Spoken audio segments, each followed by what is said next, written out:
Thank you very much అందరికి. Birthday ఎప్పుడు పెద్ద సెలబ్రేట్ చేసుకునేది ఏమి ఉండదు.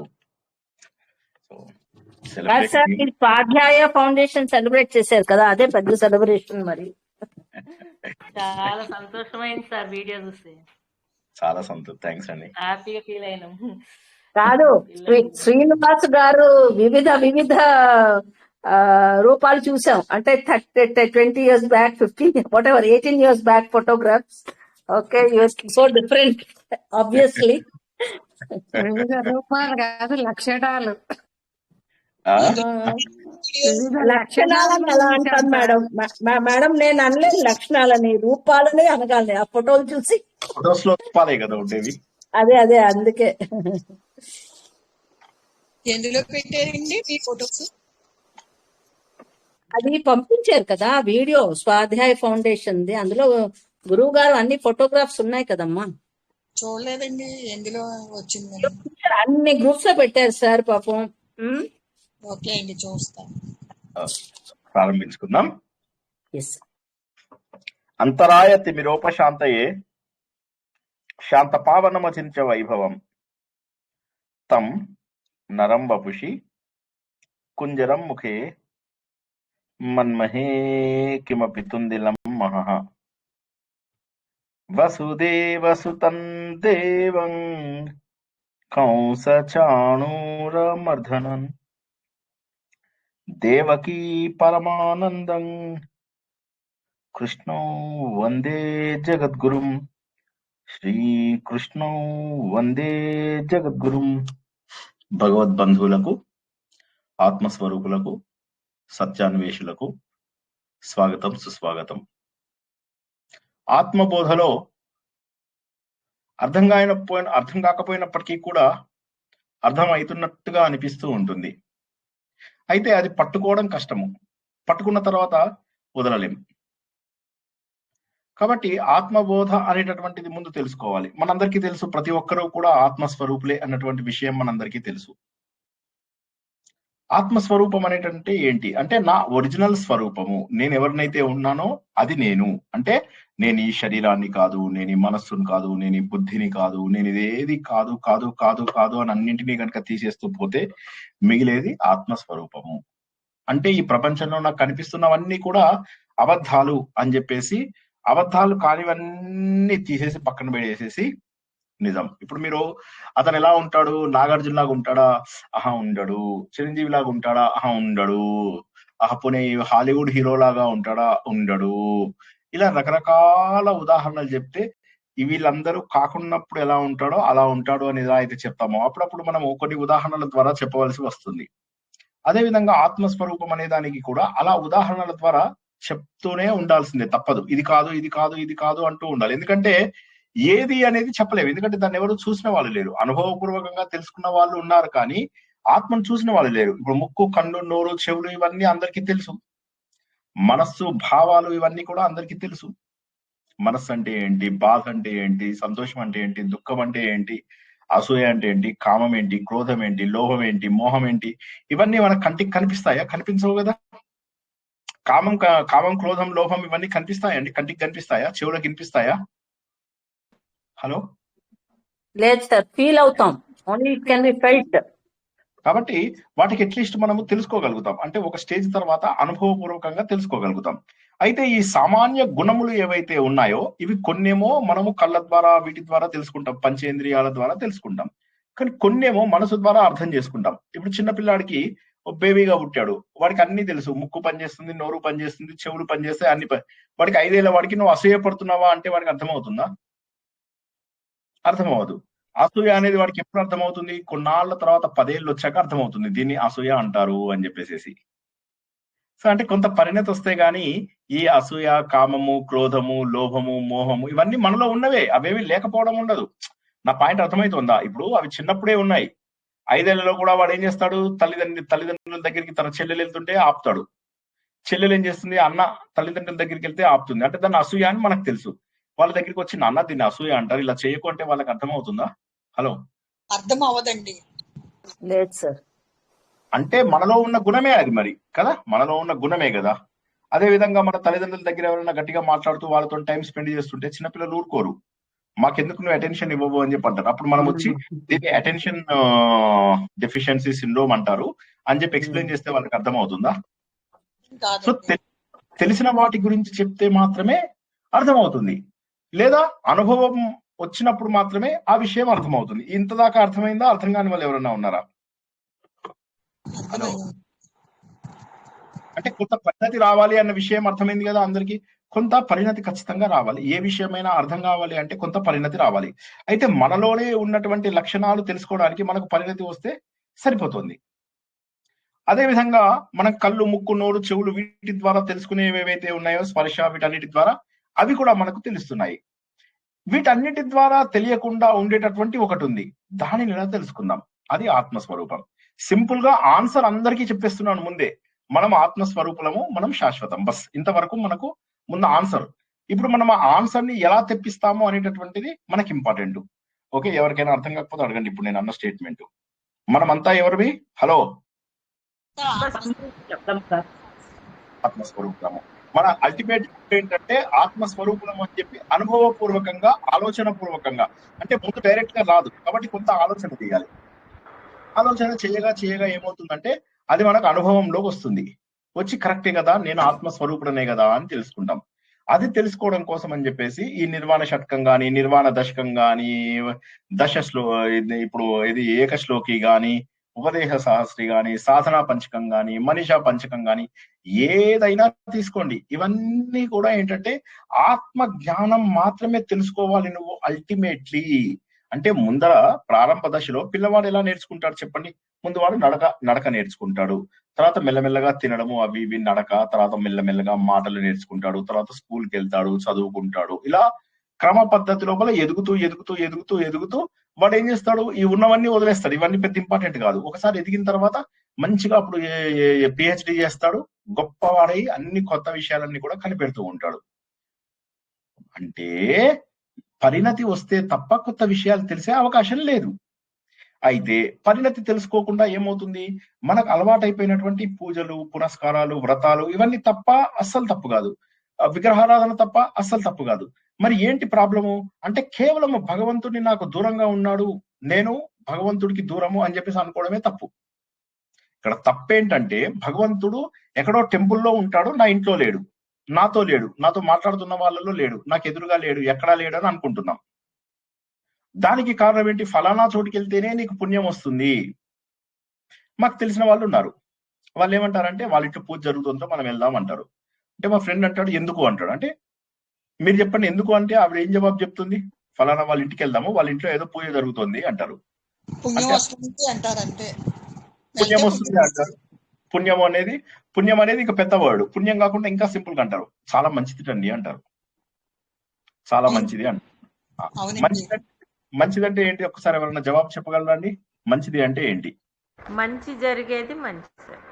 తర్వాత ఎగ్జాంపుల్ శుభాలు అన్ని ఏదైనా అనుకుంటే అది మేలు జరగడం. అదే ఏంటి? ఒక 2-3 ఉదాహరణలు అంటే చెప్పండి. ఒక ఆనందం అనుభవం కూడా మంచిది. వివాహం జరుగుద్దని, కొత్త ఇల్లు కొనుక్కోవచ్చని, ఇలాంటి శుభాలు జరుగుతాయని చెప్పి ఉద్దేశంతో ఫలితాన్ని ఆశించి కరెక్ట్. అది మంచి జరుగుతుంది. వాళ్ళ ఇంట్లో తెలుసా ఇది ఉంది, వీళ్ళ ఇంట్లో హోమం జరుగుతుంటాం, మనం వెళ్తే మంచిది. వాళ్ళ ఇంట్లో ప్రసాదం తీసుకుంటే మంచిది, వీళ్ళ ఇంట్లో హోమంలో మనం వెనక నిలబడితే మంచిది, ఒక 100 రూపాయలు వేస్తే మంచిది. ఓకే, సో ఇప్పుడు ఒక్కసారి ఆలోచించినప్పుడు మనం ఏం చేస్తున్నాము? ఒక 100 రూపాయలు సమర్పించుకోవడం ద్వారా మనం ఎంత పెద్ద కోరిక కోరుకుంటున్నాము? సో ఉదాహరణకి మీరు తీసుకోండి, భగవంతుడి దగ్గరికి వెళ్ళి దేవుడా నీకు 1000 రూపాయలు ఇస్తాను, నాకు 1 కోటి రూపాయలు ఇవ్వు అంటారు. ఒక్కసారి ఎవరికైనా కూడా ఇది సరైనటువంటి బేరం అనిపించిందా? సరి అయినటువంటిది కాదు. కానీ ఇప్పుడు తిరుపతిలో జరిగేది కూడా అదే కదా సార్. మొక్కుకుంటారు, ఉండిల్లో వేసేస్తుంటారు. తిరుపతి కొండకెళ్ళి నాకు ఈ బిజినెస్ లో ఇది వస్తే ఇస్తామంటారు, అలాగే వేసేస్తారు, గుప్తంగా వేసి వచ్చేస్తారు.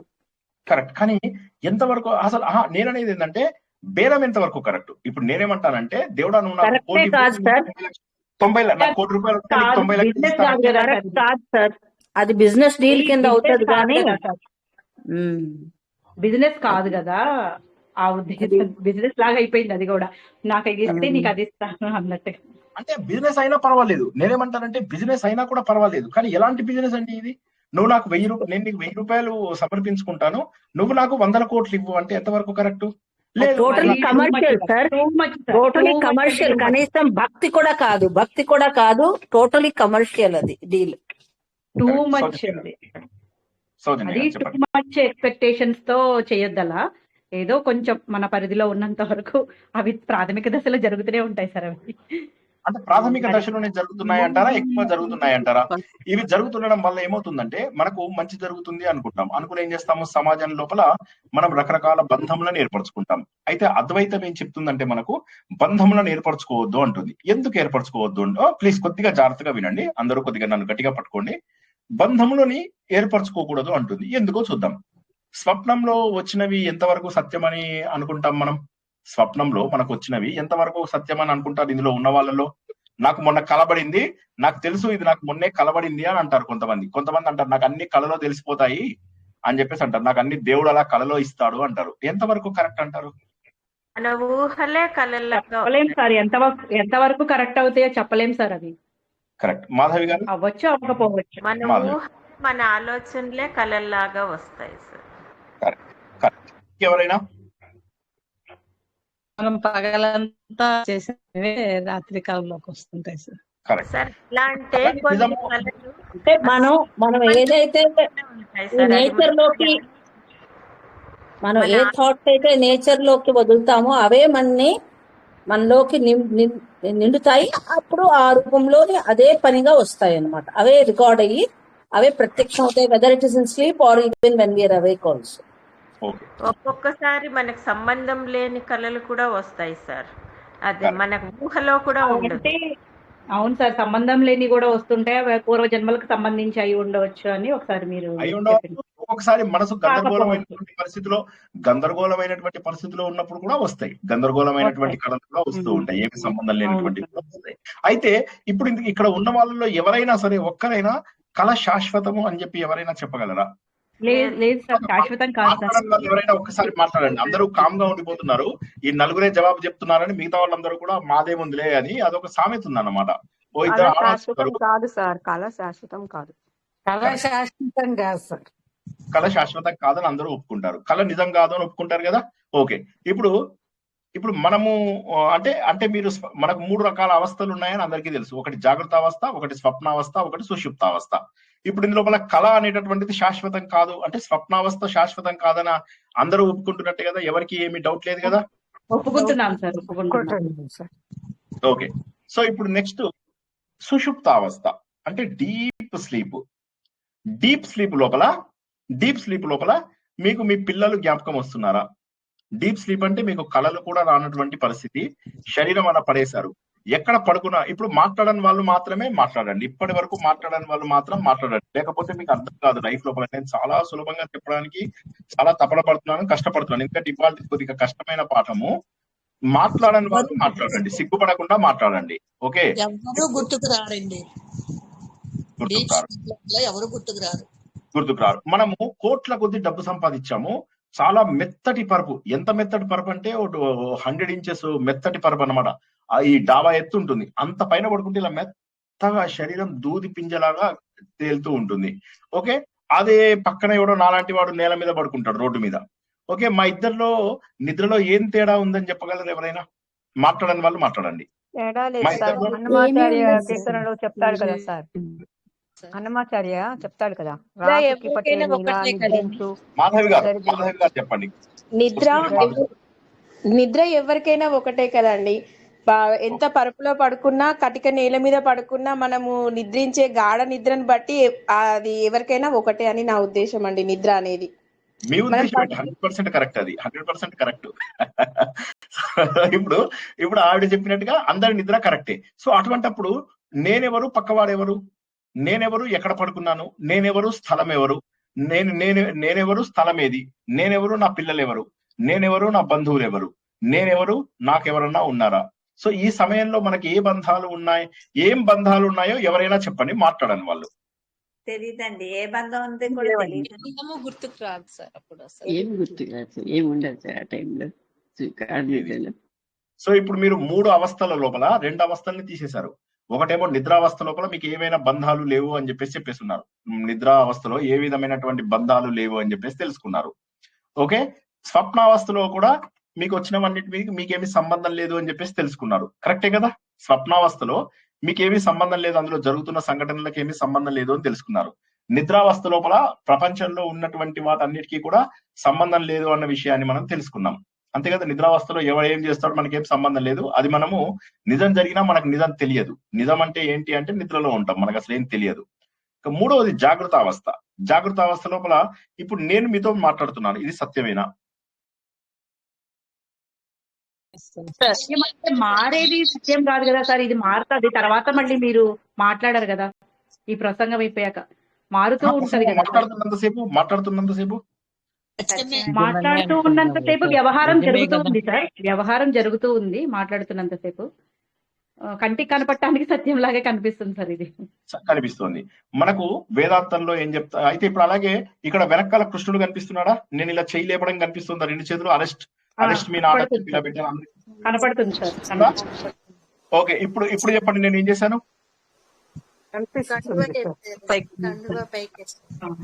పైకెత్తారు. Very good. ఇప్పుడు ఏం చేస్తున్నాను చూడండి, 2 చేతులతో కండవా సార్. డ్రమ్స్ పెట్టి విఠల విఠల గోవింద అంటారు. అప్పుడు మీరంతా ఏమనాలి?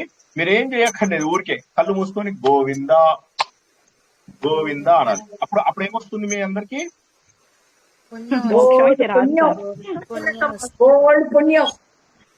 బోలెడు పుణ్యం వస్తుంది. ఏమి చేయక్కర్లేదు, మీరు అలా ఊరికే కూర్చోవాలంతే.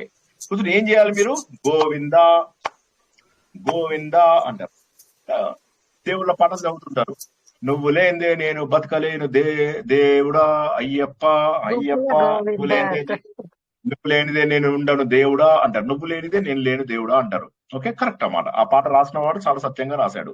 ఓకే, సో ఇప్పుడు భగవంతుడు కంటే కూడా మనము పిల్లల్ని ఎక్కువ ప్రేమిస్తాము అన్న విషయం మనం తెలుసుకున్నాం. ఇందులో ఎవరైనా కూడా మనం ఎన్నోసార్లు అడిగిన ప్రశ్నే, మన పిల్లల కంటే భగవంతుడిని మనం ఎక్కువ ప్రేమిస్తున్నామా? లేదు సార్, పిల్లల్ని ఎక్కువ. కాబట్టి ఇప్పుడు మనం పాడుతున్నది తప్పే కదా? అంటే మనం పాడుతున్నది తప్పే కదా? ఇప్పుడు మనం పాడుతున్నది తప్పే కదా? నువ్వు లేకపోతే నేను బతకను దేవుడా, నాకు నా పిల్లల కంటే అన్నిటికంటే నువ్వే గొప్ప, నువ్వు ఒక్కడవే నాకు ఇది అన్ని అనుకుంటాం. ఆ పాట కూడా ఉంది, ఏది? సుఖ కే సబ్ సాథీ దుఃఖ మే న కోయి, मेरे राम तेरे नाम एक साज दूजा न कोई. రాముడి పేరు తప్ప నాకు మరొక ఇది లేదు అని అన్నాడు. సో మరొకటి లేదు అన్నప్పుడు నా కొడుకు, నా భార్య, వీళ్ళందరినీ చెప్పనట్టే కదా. దేవుడి పేరు తప్ప రెండవది లేదు అన్నాడు. అంటే ఏంటి అక్కడ అర్థము? రెండవది లేదు అంటే భార్య లేదు, పిల్లలు లేరు, నా బంధువులు లేరు, నా ఇంకెవరు ఉంటారు, ఫ్రెండ్స్ లేరు. ఈ పాయింట్ అర్థమైందా లేదా? రాముడు తప్ప వేరేది లేదు అంటే ఏంటి మీనింగ్? ఎవరైనా మాట్లాడని వాళ్ళు మాట్లాడి చెప్పాలి, మాట్లాడని వాళ్ళు మాట్లాడి. మనీ మేడం చెప్పండి. అసలు నేను కూడా లేను కదా సార్ అక్కడ, రాముడే ఉన్నాడు అన్నప్పుడు. అంటే రాముడు తప్ప మరొకరు లేరు అని అన్నాడు. అంటే రాముడు తప్ప నాకు ఇంకొక ఆసరా లేదు అన్నాడు, నాకు దేవుడు తప్ప మరో ఆసరా లేదు అన్నాడు. అప్పుడు ఏంటన్నట్టు మీనింగ్? రెండవది ఏది లేదు, రాముడు ఒక్కడే నాకు కావాలి, మిగతాదంతా అనిత్యం. మిగతాదంతా అంటే ఎగ్జాంపుల్స్ ఇవ్వాలి మీరు. అట్లా కాదు, ఎగ్జాంపుల్స్ ఇవ్వాలి మీరు. మిగతాదంతా అంటే ఎవరు? భార్య, పిల్లలు, ప్రపంచము ఏది లేదన్నమాట. రాముడు ఒక్కడే మిగిలి. భార్య లేదు, పిల్లలు లేదు, ప్రపంచం లేదు, ఏవీ లేవు, సత్యం ఒకటే, రాముడు అంతే. మరి పాటలన్నీ ఇలాగే ఉన్నాయి కదా. మన దగ్గర ఉన్నటువంటి గ్రంథాలన్నీ కూడా ఇదే సత్యాన్ని చెప్తున్నాయి కదా. మన గ్రంథాలన్నీ కూడా మనకి ఏం చెప్తున్నాయంటే ఒక్క దేవుడు మాత్రమే సత్యము అని చెప్తున్నాయి.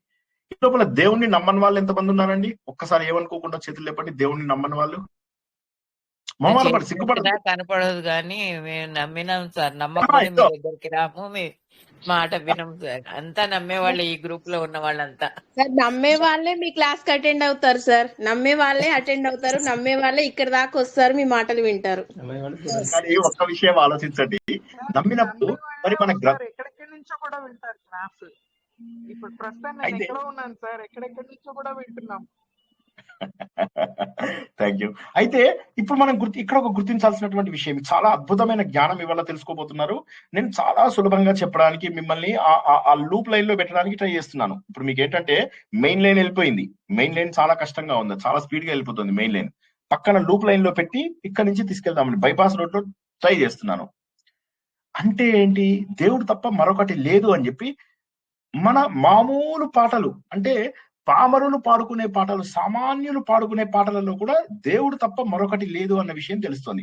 ఫర్గెట్ అబౌట్ ద పండితులు, పండితులను వదిలేయండి మీరు. పండితులు ఎలాగూ కూడా అహం బ్రహ్మాస్మి, తత్వమసి, ప్రజ్ఞానం బ్రహ్మ, అయం ఆత్మ బ్రహ్మ, సర్వం కల్పితం బ్రహ్మ, ఇవన్నీ మన వేదాన్ని చూపించేసి అంటారు దేవుడు తప్ప మరొకటి లేదు, బ్రహ్మ సత్యం జగద్మిథ్య జీవో బ్రహ్మ ఇవ నాపర. ఇది పండితులు. మనకు పండితులు అవసరం లేదు. నువ్వెవరయ్యా నేనెవరయ్యా, నువ్వు నేను ఒకటేనయ్యా, అంతే కదా. సో ఇప్పుడేంటి, నేను నువ్వు ఒకటే దేవుడా అంటే ఇక రెండవది లేదు. ప్లీజ్ ప్లీజ్ పట్టుకోండి గట్టిగా, వదిలేయద్దు. ఇంకా ఏమంటారు, నేనని నీవని తలచితిరా, నీవే నేనని తెలిసితిరా, నిజమిదే రుజువేది.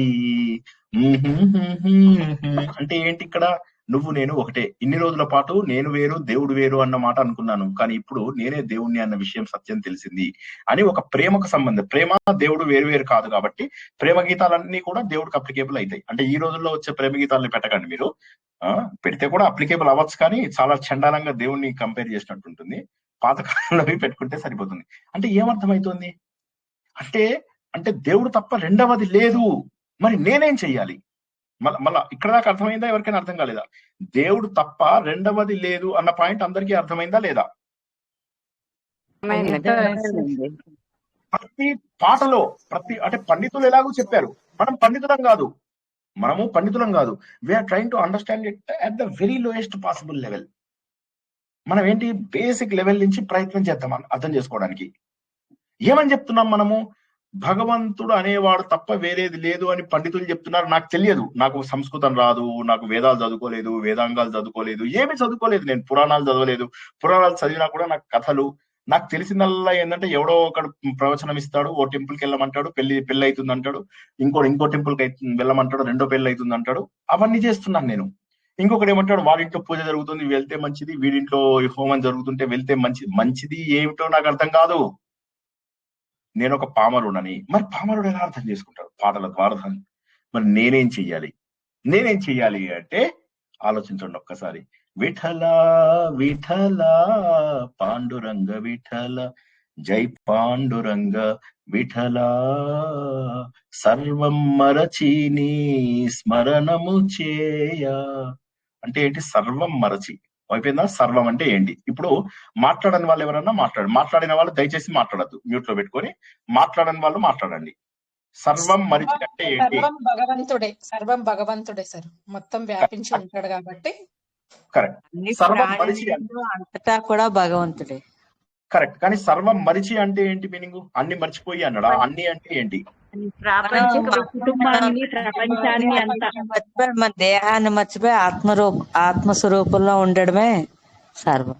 అన్ని బంధాలు మర్చిపోయి సార్, అన్ని బంధాలు మర్చిపోయి, బంధాలన్నీ మర్చిపోయి, అన్ని బంధాలు, ప్రపంచము అంతా మర్చిపోయింది. ఫ్రెండ్స్, చుట్టాలు, సంఘం అన్నింటినీ వదిలేసి, ఫ్రెండ్స్, చుట్టాలు, సంఘము అన్ని వదిలేసి ఇప్పుడు అద్వైత కంటి కనపడే ప్రపంచము అంతా అన్నిటిని వదిలేసి.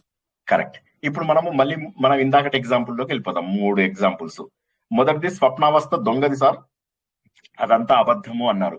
నిద్రావస్థ ఏం జరిగిందో మనకు తెలియదు. ఆ నిద్రావస్థలో బయట ప్రపంచం గురించి అసలు నాకు అబద్ధం, అదేం తెలియదు. ఎందుకంటే బయట ప్రపంచం నన్ను ఏ విధంగానూ ప్రభావితము చేయడం లేదు. కాబట్టి రెండవది పక్కన పెట్టండి. జాగృతావస్థ. జాగృతావస్థలో ఇప్పుడు మనము జాగృత అంటే మెలకువగా ఉన్న అవస్థ. జాగృతావస్థ లోపల మనం ఏం తెలుసుకున్నాము, ఎన్ని చూసినా, ఏ పాటలలో చూసినా, అటు వేదాలలో చూసుకున్నా, ఇటు మామూలు పామరులు పాడే పాటలలో చూసుకున్నప్పటికీ కూడా భగవంతుడు తప్ప వేరేది లేదు అని చెప్పేసి అర్థమైంది. అంటే ఏంటి, ఏ అవస్థనైనా కానీ మనకు 3 అవస్థలు, జాగృతావస్థ, స్వప్నావస్థ, సుషుప్తావస్థ. ఈ 3 అవస్థలలో కూడా దేవుడు తప్ప మరేది లేదు. స్వప్నం అనేదేమో అబద్ధంగా తీసేశాము. జాగృత అవస్థనేమో ఇన్ని పాటల ద్వారా వీటి ద్వారా ఈ బంధము తెగిపోయింది అన్న విషయం తెలుసుకున్నాం. ఇందాక నా మిత్రుడి చెల్లెలు నాకు చాలా తెలుసు అనమాట. నాకు కూడా చెల్లెలు లాంటిది. ఆ అమ్మాయి అంటే మేమంతా ఇంజనీరింగ్ టైం అంటే అబౌట్ ఎన్నేళ్ళ 1988 నుంచి లెక్కేసుకోండి. అప్పటి నుంచి నాకు తెలిసిన ఫ్యామిలీలో అమ్మాయి ఇందాక బ్రెయిన్ క్యాన్సర్ వచ్చి చనిపోయింది. అయితే బ్రెయిన్ క్యాన్సర్ వచ్చినట్టు మాకు తెలియదు కాబట్టి ఇట్ వాజ్ ఎ షాకర్ మాకు. లేకపోతే మా ఫ్రెండ్ వాళ్ళకి తెలుసు కాబట్టి వాళ్ళు 1 year గా వాళ్ళు రెడీగా ఉన్నారు. నాకు తెలియదు. నాకు ఇంకా కూడా ఆమె అమాయకపు మొహము, ఆమె చాలా బుద్ధిమంతురాలు. వాళ్ళ అమ్మ అంటే వాళ్ళ నాన్నగారు చాలా ప్రేమగా చూసేవారు, వాళ్ళ అమ్మ చాలా ప్రేమగా చూసేది. తర్వాత ఈ అమ్మాయి ప్రేమించి పెళ్లి చేసుకుందని వాళ్ళ నాన్నగారు చాలా దూరం పెట్టారు. సో ఇవన్నీ అంటే నాకు వాళ్ళ ఇంట్లో జరిగిన ప్రతి సంఘటన తెలుసు. వాళ్ళ పిల్లలైతే ఎంత అందంగా ఉంటారో ముత్యాలలాగా. ఇద్దరు కూడా అద్భుతంగా చదువుకున్నారు పిల్లలు. సడన్ గా అమ్మాయి వాళ్ళ లేదు. ఇప్పుడు ఆమె శాశ్వతమా అశాశ్వతమా?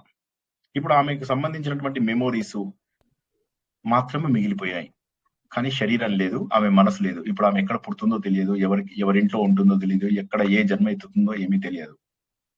కాబట్టి శరీరం అశాశ్వతం. మనము ఏమనుకుంటున్నామంటే ఇంకా నాకేదో లాభం కావాలి దేవుడి నుంచి, నాకు ఇంకా ఏదో కావాలి, నాకు ఇంకా ఏదో కావాలి, నాకు ఇంకా ఏదో కావాలి అని చెప్పేసి మనం ఆలోచిస్తాం. ఏమనుకుంటున్నాను అంటే అశాశ్వతమైనటువంటి దాని మీద ఎక్కువ ప్రయత్నం చేస్తున్నాం, కానీ శాశ్వతమైన దాని గురించి ఆలోచించం. ఇప్పుడు ఒక ఉదాహరణ చెప్తాను. మీరు చూసిన వాళ్ళలో అలా జరిగిందా లేదా చెప్పండి. బతుకున్న రోజుల పాటు చుట్టాల గురించి ఎక్కువ ఆలోచిస్తాం. మ్యూట్ లో పెట్టుకోండి. ఎవరో మ్యూట్ లో పెట్టుకోలేదమ్మా?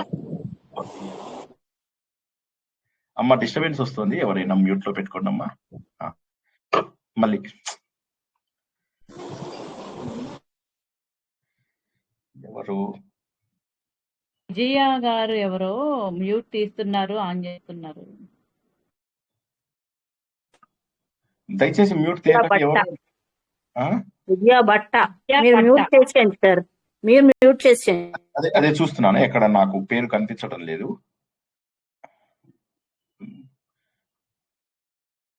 సో అంటే ఏమైతుందంటే నేను సారీ ఏం చెప్పాను మర్చిపోయా. ఇలాంటి సంఘటనలు జరుగుతాయి మీకు. ఏంటి ఇప్పుడు మీరు చూడండి, చాలా మంది జీవితంలో ఉన్నంత వరకు కూడా వీరేమనుకుంటారు, వారేమనుకుంటారు, అట్లా ఏమనుకుంటారు, ఇట్లా ఏమనుకుంటారు అన్ని కూడా ఆలోచిస్తూ ఉంటారు. పిల్లల గురించి ఆలోచిస్తూ ఉంటారు.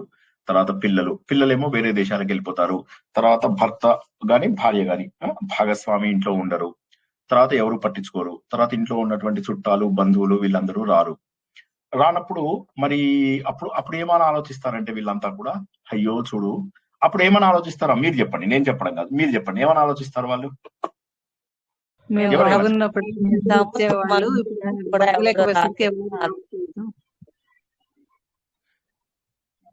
సత్యప్రభ గారు చెప్పండి. మేము బాగున్నప్పుడే అందరు వచ్చేవాళ్ళు, ఇప్పుడు మాకు సరిగా లేకపోయేసరికి ఎవరు రావట్లేదు, మమ్మల్ని ఎవరు పట్టించుకోవట్లేదు అన్న భావన వస్తుంది సార్. అవి ఒంటరిగా మిగిలిపోయినప్పుడు ఎటువంటి బాధ అనిపిస్తుందో చూడండి ఒకసారి. ఒంటరిగా ఉన్నాను, ఎవరు రావడం లేదు, ఏమైతుంది, నన్ను ఎవరు పట్టించుకోవట్లేదు, నేను మంచిదాన్ని చాలా చేశాను, వీళ్ళింట్లో ఫంక్షన్ కి అది చేశాను, వాళ్ళ ఇంట్లో ఫంక్షన్ కి ఇది చేశాను అని చనిపోయే వరకు కూడా కుమిలి కుమిలి కుమిలి కుమిలి కుమిలి కుమిలి కుమిలి చచ్చిపోయి ఇన్ని పూజలు చేశాను, ఇన్ని వ్రతాలు చేశాను, దేవుడు నాకేమిచ్చాడు? ముసలితనంలో ఈ ఒంటరితనం ఇచ్చిపోయాడా? బతుకున్న వాళ్ళ ప్రాబ్లం ఇది. బతకని వాళ్ళు ఏమి చూడకుండానే వెళ్ళిపోతున్నారు. మరి ఎప్పుడు ఆత్మబోధ తెలిసేది? ముసలితనంలోనే కాదు సార్, వయసులో ఉన్నప్పుడు కూడా వదిలేసే వాళ్ళు చాలా మంది ఉన్నారు సార్. స్వార్థానికి ఉపయోగించుకొని తర్వాత వదిలేసే వాళ్ళు చాలా మంది. ఇలాంటివన్నీ లేకుండా ఈ సాధన మీరు చెప్పేది నిరంతరం మనలో మనం ఉండాలని, అలాంటి పరిస్థితి రాకుండా ఫస్ట్ నుంచి ఆధ్యాత్మికంగా ఎదగాలనే కదా సార్ మీరు చెప్పేది. భగవంతుడిని దగ్గరగా అవుతూ మన గురించి మనం తెలుసుకోవాలి, ఆ సాధన చెయ్యాలి. కరెక్ట్. కానీ జనాలు ఏంటంటే పుణ్యం తెచ్చుకుందాము అన్న ప్రయత్నం చేస్తుంటారు. అయితే పుణ్యం వస్తుందా రాదా మనకు గ్యారంటీ లేదు. అయితే పుణ్యం ఎప్పుడు వస్తుంది?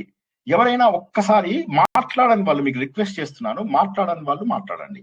పుణ్యం ఎప్పుడు వస్తుంది? మనం మంచి పనులు చేసినప్పుడు వస్తుంది సార్. ఓకే, ఇంకెవరైనా చెప్పండి. అంటే పుణ్యం వస్తుంది సార్, మనము ఏమీ ఆశించకుండా అదే మళ్ళీ తిరిగి ఆశించకుండా సత్కార్యాలు చేస్తూ పోవాలి. ఓకే ఓకే, ఇంకెవరైనా ఇప్పుడు వస్తుంది? అవసరం ఉన్న వాళ్ళకి సహాయం చేయడం, అంటే బీద వాళ్ళకి. మీరందరూ కరెక్ట్ ఆన్సర్స్ చెప్తున్నారు. అట్లా కాకుండా ఇప్పుడు జరుగుతున్నవి అంటే మీరు కరెక్ట్ ఆన్సర్స్ నేను చెప్పాలి. మీరు మీరు మీరు ఏం చేస్తున్నారంటే మీరు అందరూ కరెక్ట్ ఆన్సర్స్ చెప్పేస్తున్నారు. అప్పుడు నేను చెప్పడానికి ఏముంది? ఇక మీరే చెప్పండి.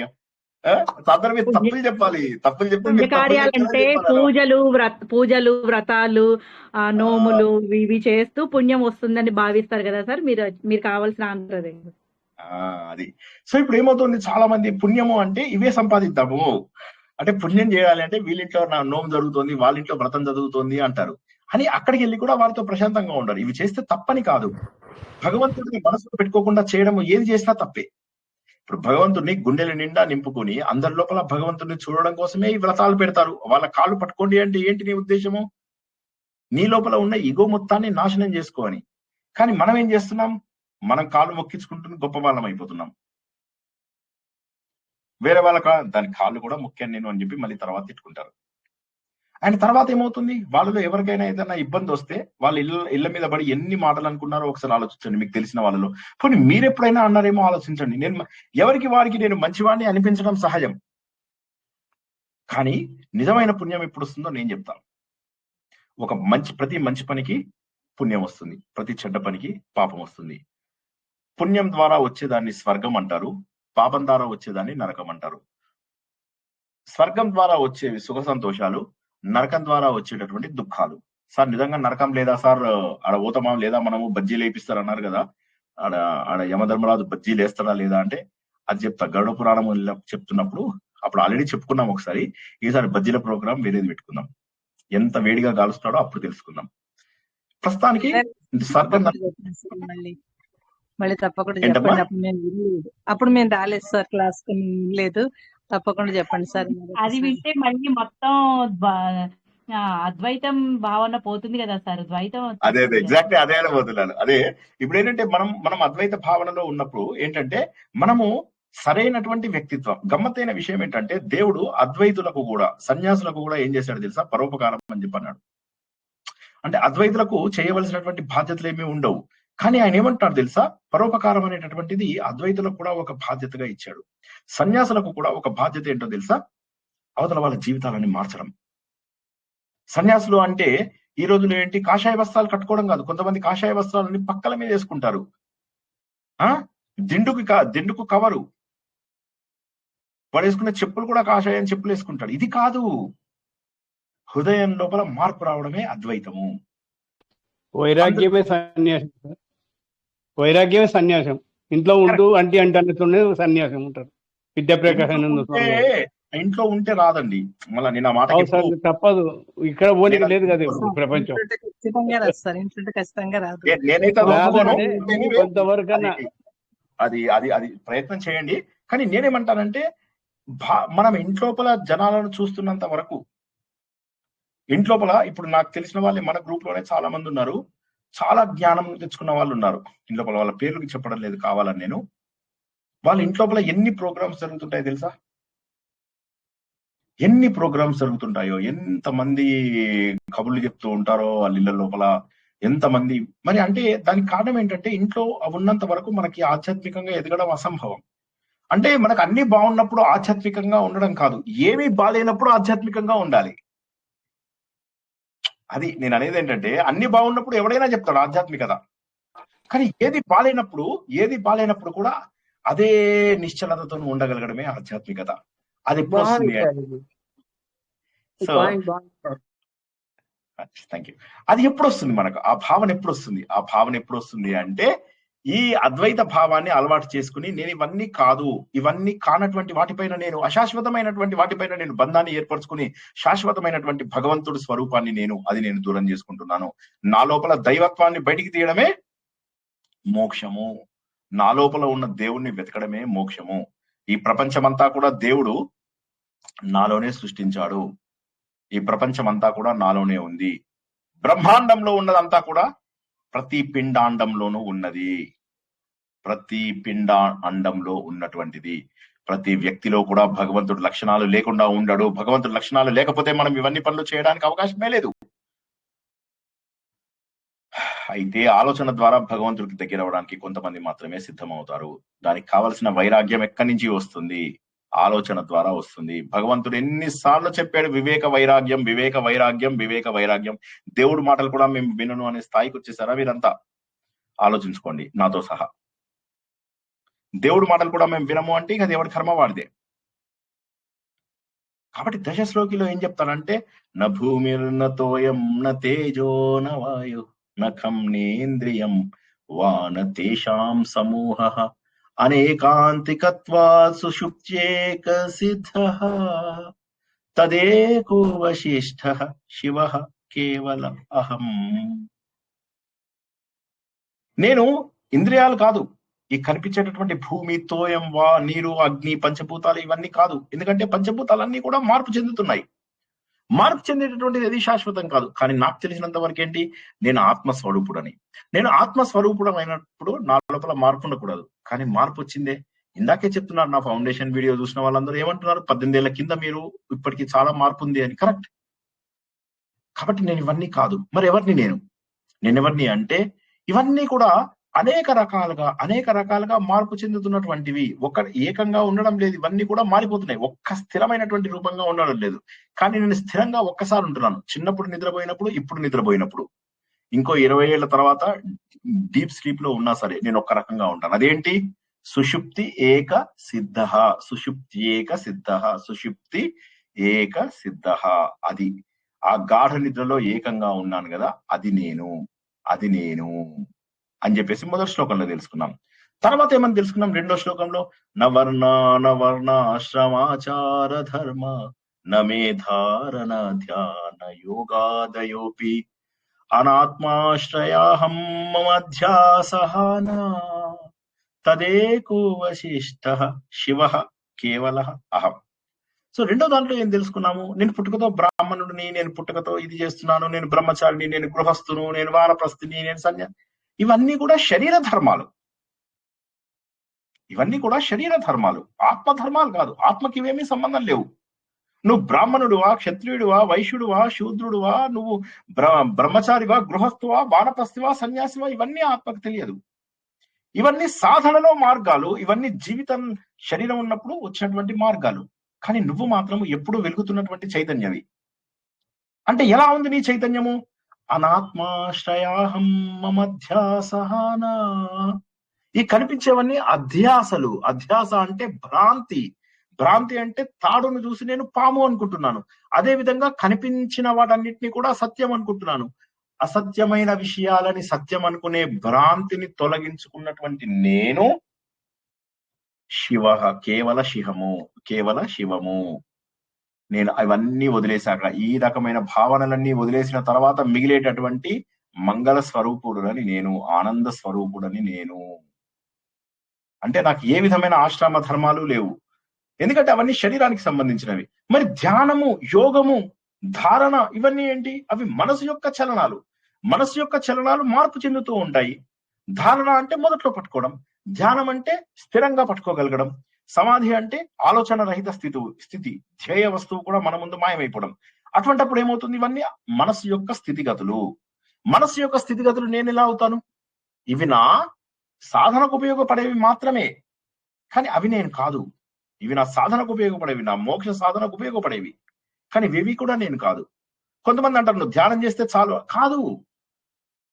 నువ్వు ఆ ధ్యానం చేయగా నీ లోపల ఆత్మస్వరూపం అని తెలుసుకుని అనుభవం వచ్చినప్పుడు అది నువ్వు. ఇప్పుడు ఎందుకు ఇంత డిస్క్రిప్షన్ ఇవ్వాల్సి వస్తుందంటే, ఆత్మానుభవం అయిన వాళ్ళకి చెప్పడం కష్టం. కాబట్టి ఇవన్నీ కాదు, నువ్వేవైతే అనుకుంటావో ఆయన ఒక లిస్ట్ చేశాడు. ఇది నువ్వు కాదు, ఇది నువ్వు కాదు, ఇది నువ్వు కాదు, ఇది నువ్వు కాదు, ఇది. అలాగా ఆయన ఏమంటున్నాడు? నువ్వు ధ్యానం చేసేసి నేను అయిపోయింది, ఇందులోనే దేవుళ్ళలో కలిసిపోయాను. కాదు, నువ్వు ఇవన్నీ కూడా కాదు. ఎందుకంటే ఇవన్నీ కూడా నేను ఎలాంటి వాడిని అంటే, ఈ అధ్యాసలన్నింటినీ కూడా మమ అధ్యాస హన అంటే చంపేసిన వాడిని. భ్రాంతులన్నింటినీ చంపేసుకుని ఆత్మని ఆశ్రయించినటువంటి వాటినన్నింటినీ చంపేసుకుని, గత వారం మనం తెలుసుకున్నాం, హన అనేటటువంటిది రెండింటికి వస్తుంది. ఒకటేమో ఆత్మ కానటువంటి విషయాలన్నింటినీ చంపేశా నేను. అంటే వదిలేశాను. చంపేశానంటే ఇక్కడ వదిలేశానని. ఆత్మ కానటువంటి వస్తువులు ఏవి? ఎదురుగా కనిపిస్తున్న ప్రతి ఒక్కటి, ఈ పైన చూపించినటువంటి వర్ణము, వర్ణాశ్రమ ధర్మము, ఇవన్నీ ఏవైతే ఉన్నాయో ఆత్మ కావివి. అటువంటి వాటన్నిటిని వదిలేసిన వాడిని నేను, భ్రాంతులన్నింటినీ కూడా వదిలేసిన వాడిని నేను. నేనెవరిని? అవశిష్ట. ఇవన్నీ పోగా తత్ ఏక అవశిష్ట శివ కేవల అహం. ఇవన్నీ వదిలేసినటువంటిది అని చెప్పి మనం గత 2 వారాలు తెలుసుకున్నాం. ఎందుకు చెప్పుకోవాల్సి వస్తుంది ఇవన్నీ? చాలా మంది అంటారు, మేము బ్రాహ్మిన్స్ అండి, మేము వైశ్యాసం అండి, వాళ్ళది వేరే కులం అండి, వీళ్ళది వేరే కులం అండి అంటారు. తర్వాత వాడు బ్రహ్మచారి, నీకేం తెలుసురా బ్రహ్మచారివి? నేను ఆల్రెడీ 30 ఏళ్ళ సర్వీస్, 30 years ఇన్ ఇండస్ట్రీ. మరి ఎక్కడ బుద్ధి రావాలి కదా. ఒకసారి గౌతమ్ బుద్ధుడు వెళ్తుంటే అంటాడు అనమాట, నువ్వు చిన్న పిల్లాడు, మాకేందయ్యా చెప్పేది మాట్లాడుతున్నారండి.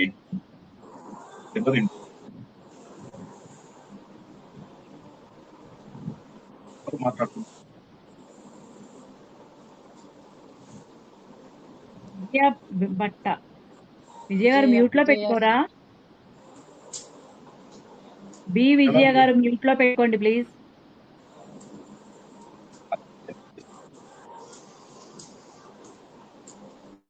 వినిపించట్లేదు, గ్రూప్ లోంచి తీసేశాను.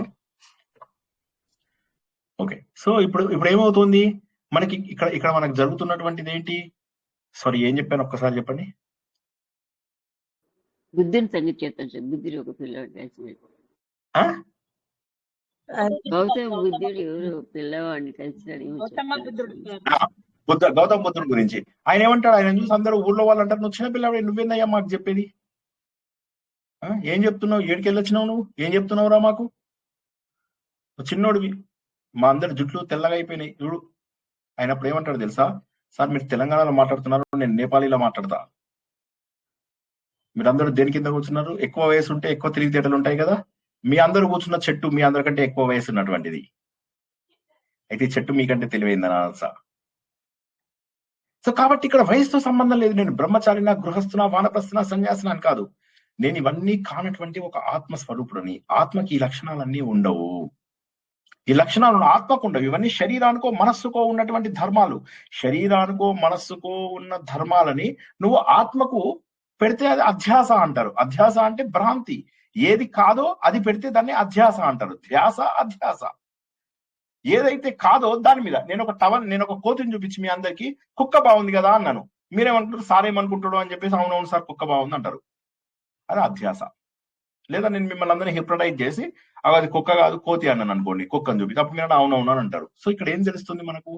అధ్యాస అంటే అబద్ధమును నిజం అనుకునేటటువంటి పద్ధతి. మనం కనిపిస్తున్న ప్రపంచం అంతా అబద్ధం, కానీ మనం ఏమనుకుంటున్నాం? ఇదంతా నిజం అనుకుంటున్నాం.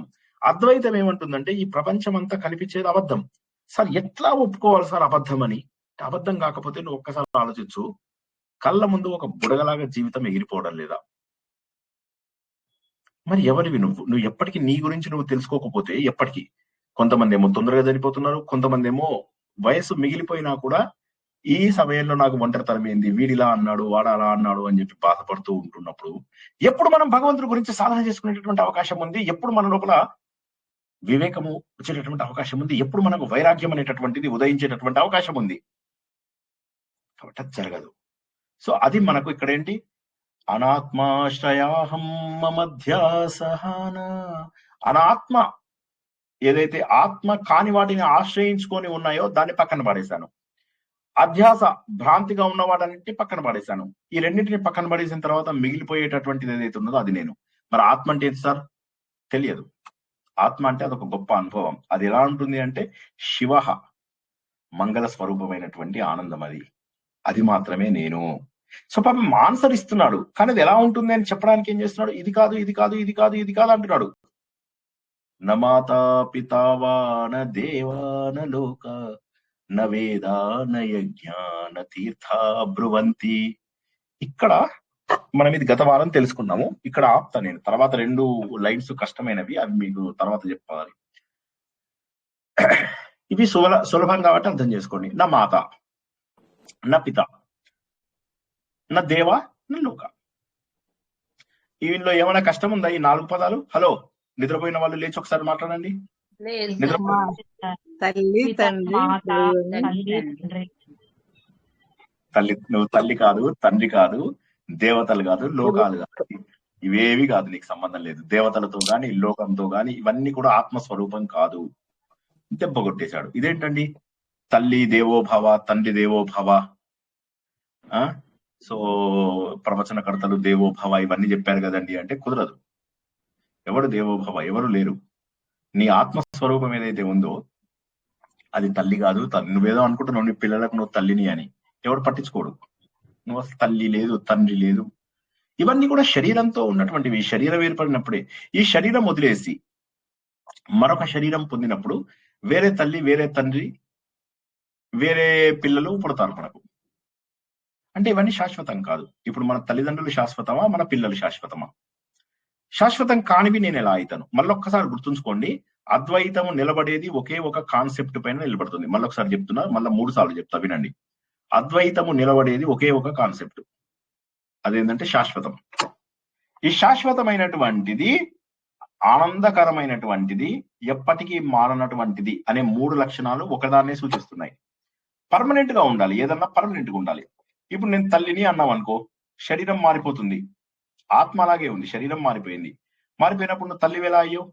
ఫర్ ఎగ్జాంపుల్ నేను తల్లిని, ఎవరు నువ్వు అంటే నేను తల్లిని అని చెప్పుకుంటూ వెళ్తున్నావు రోడ్డు మీద అంటాడు, లేదు నువ్వు తల్లి ఎట్లయితావు, నువ్వు నా ఫ్రెండ్వి అంటాడు. అయిపోయింది, మారిపోయింది, నేను తల్లిని కాదు. అయితే నా రోల్ మారిపోయింది, నేను తల్లిని కాదు, నేను తండ్రిని కాదు, రోల్ మారిపోయింది. ఓ సరే సార్, తల్లిదండ్రి ఓకే సార్, కానీ దేవా లోక ఏంటి సార్, ఇవేంటి, నాకు కన్ఫ్యూజ్ అవుతున్నాను. దేవతలు, నాకు దేవతలు లేరు, లోకం లేరు, ఇవన్నీ చెప్పడం ఏంటి అని. ఓకే, ఇప్పుడు మీరు ఇది కొద్దిగా కష్టమవుతుందో ఆలోచన. నిద్రపోతున్నారు, మీరు బాగా డీప్ స్లీప్ లోపల పడుకున్నారు. Okay,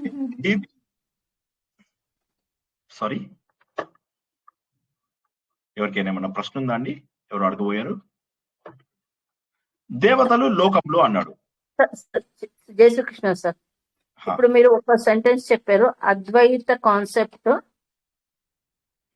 it is based on శాశ్వతం, అది పర్మనెన్సీ పైన ఆధారం. ఏంటి పర్మనెంట్? ఒక ఆత్మ ఒకటి పర్మనెంట్, దేవుడు పర్మనెంట్. దేవుడు పర్మనెంట్, ఆత్మ పర్మనెంట్. దేర్ఫోర్ దేవుడు ఈజ్ ఈక్వల్ టు ఆత్మ. ఆత్మ పర్మనెంట్, దేవుడు పర్మనెంట్. ఆత్మ పర్మనెంట్, దేవుడు పర్మనెంట్. కాబట్టి ఆత్మ ఈజ్ ఈక్వల్ టు దేవుడు. సో ఆత్మ స్వరూపం అనేటటువంటిది దేవుడిది. కానీ ఇక్కడ ఏమైతుంది అంటే పరబ్రహ్మ అనేటటువంటి పరమాత్మ, పరమమైనటువంటి ఆత్మ. ఇప్పుడు మనం ఏమనుకుంటున్నాము, ఈ ఆత్మ అనేటటువంటిది దేవుళ్ళు కాదు, లోకాలు కాదు, తండ్రి కాదు, తల్లి కాదు, ఇవన్నీ అంటున్నారు కదా. ఒకసారి ఆలోచిద్దాం. నేను డీప్ స్లీప్ లో ఉన్నాను, నేను ఒక పాపాత్ముడని. నా పక్కన ఒక డీప్ స్లీప్ లో పడుకున్నాడు ఒక ఆయన, ఫుల్ యజ్ఞాలు, యాగాలు, మంచి రకాల పూజలు అన్ని చేసి చాలా పవిత్రుడు. ఇద్దరం పడుకున్నప్పుడు దేవతలు గాని, లోకాలు గాని ఏవైనా మమ్మల్ని ప్రభావితం చేస్తాయా? ఇద్దరిని చెయ్యవు. ఇద్దరి లోపల కూడా, ఎందుకంటే ఒక శాశ్వత తత్వం ఏదైతే ఉన్నదో ఆ శాశ్వత తత్వం కాన్స్టెంట్. చాలా మంది ఏమనుకుంటారంటే నాదొక ఆత్మ, వీడిదొక ఆత్మ, వాడిదొక ఆత్మ, వీడిదొక ఆత్మ. మరి అందరివి వేరు ఆత్మ అయినప్పుడు నిద్రపోయినప్పుడు అందరికి ఒకే రకమైనటువంటి స్థితి ఎందుకుంది? నిద్రపోయినప్పుడు ఏదైతే స్థితి ఉందో, చెడ్డవాడికి డీప్ స్లీప్ తక్కువ, అట్లేం ఉండదు కదా. డీప్ స్లీప్ అనేది డీప్ స్లీప్ అంతే. అది 10 నిమిషాలు పడుకున్నా, 2 గంటలు పడుకున్నా, గాఢ నిద్ర అనేటటువంటిది ఏదైతే ఉందో, మన శరీరాన్ని, మనసుని మర్చిపోయి మనం నిద్రపోయేటటువంటి స్థితి ఏదైతే ఉందో, ఆ గాఢ నిద్ర అనేటటువంటి స్థితి, ఉదాహరణగా చెప్పుకుంటున్నాం అంతే. మనం గాఢ నిద్ర, నిజంగా గాఢ నిద్ర పోకండి. రోజంతా సచ్చేటుగా పడి మా సార్ చెప్పాడని చెప్పేసి అన్ని పనులు మానేసి అలా దుప్పటి గప్పేసుకొని పడుకుంటే వచ్చేది ఇక వర్షాకాలము, చలికాలము. ఇక విచ్చలవిడిగా పడుకుందామని చేయకండి. అసలే శ్రావణ మాసం వస్తుంది, నోములు, వ్రతాలు చాలా ఉన్నాయి. పసుపులు వెయ్యాలి, కుంకుమలు వెయ్యాలి, జనాల మీద హోలీలు చల్లుకోవాలి, రక్తపాతం సృష్టిస్తాం మనం. ఇప్పుడు ఇక కొన్ని అయింది, స్టార్ట్ అయింది, ఇంకో 4-5 వారాలు దుమ్ము లేపాలి. ఫస్ట్ వారం 25వ తారీఖు అంట కదా సార్. సో అయితే ఇప్పుడు ఏమైపోయింది, ఇప్పుడు ఈ విధంగా మనకేమైతుందంటే అందరి లోపల నిద్ర కాన్స్టెంట్. అంటే అందరి లోపల నిద్ర, ఎవరి లోపల మార్పు లేదు. అంటే ఆత్మ తత్వం ఏదైతే ఉందో అది నిద్ర లోపల ఉన్నట్టుగా అని చెప్పేసి మొదటి శ్లోకంలో చెప్పాడు ఆయన. మొదటి శ్లోకంలోనే కాకుండా మన ప్రతి ఉపనిషత్తు కూడా ఏం చెప్తుందంటే, నీకు ఆత్మతత్వం తెలుసుకోవాలని ఉందా అంటే తెలుసుకోవాలని ఉంది. అది ఎలా ఉంటుందో తెలుసా? ఎలా ఉంటుంది? ఒక ఎగ్జాంపుల్ ఇస్తాను. నువ్వు నిద్రలో ఉన్నప్పుడు ఎలా ఉంటుందో అలా ఉంటుంది. నిద్ర అయితే చాలా బాగుంది కానీ తెలియడం లేదు అని. కరెక్ట్. చాలా బాగుందని అయితే లేచిన తర్వాత అనిపిస్తుంది కదా. కరెక్ట్. ఆ చాలా బాగున్న స్థితిని మెలకువగా ఉండగా తెచ్చుకుంటే ఎలా ఉంటుందో ఊహించుకో ఒకసారి. అమితమైనటువంటి ఆనందము, ఆత్మానందం మించినటువంటి ఆనందం లేదు. శ్రీకృష్ణ భగవానుడు మళ్ళీ ఏమన్నాడు గుర్తు తెచ్చుకుందాం. నీకు ఒక జలాశయం ఇస్తే ఒక చిన్న గ్లాసుడు నీళ్ల కోసం కక్కుర్తి పడతావేందయ్యా అని అన్నాడు. సార్ శ్రీకృష్ణుడు తెలంగాణలో చెప్పిండా? పక్క తెలంగాణలోనే చెప్పాడు, గ్యారంటీ. సో అక్కడ పెద్ద జలాశయం ఉంది, అమితమైనటువంటి ఆత్మానందం ఉంది. అయినప్పటికీ కూడా మనం ఏం చేస్తున్నామంటే చిన్న చిన్న వాటి గురించి, జగదేక వీరుడు అతిలోక సుందరి సినిమాలలాగా దేవుడు ప్రత్యక్షమైతే ఏం చేస్తావంటే, దేవుడు ప్రత్యక్షమైతే ఏముంది, నేను కానిస్టేబుల్ నుంచి ఎస్ఐగా ప్రమోషన్ కావాలంటాడు వాడు. దేవుడు అంతటి వాడొస్తే ఎస్ఐ ప్రమోషన్ అడుగుతావా? ఒక్కసారి ఆలోచించండి. కాబట్టి ఏంటంటే ఆ దైవత్వాన్ని, మన లోపల ఉన్నటువంటి దైవత్వాన్ని ఆవిష్కరించుకోవాలి. అది ఎక్కడి నుంచి వస్తుంది? అందరి లోపల దైవత్వాన్ని చూడడం ద్వారా, సమాజ సేవ ద్వారా మాత్రమే వస్తుంది ఆ దైవత్వము.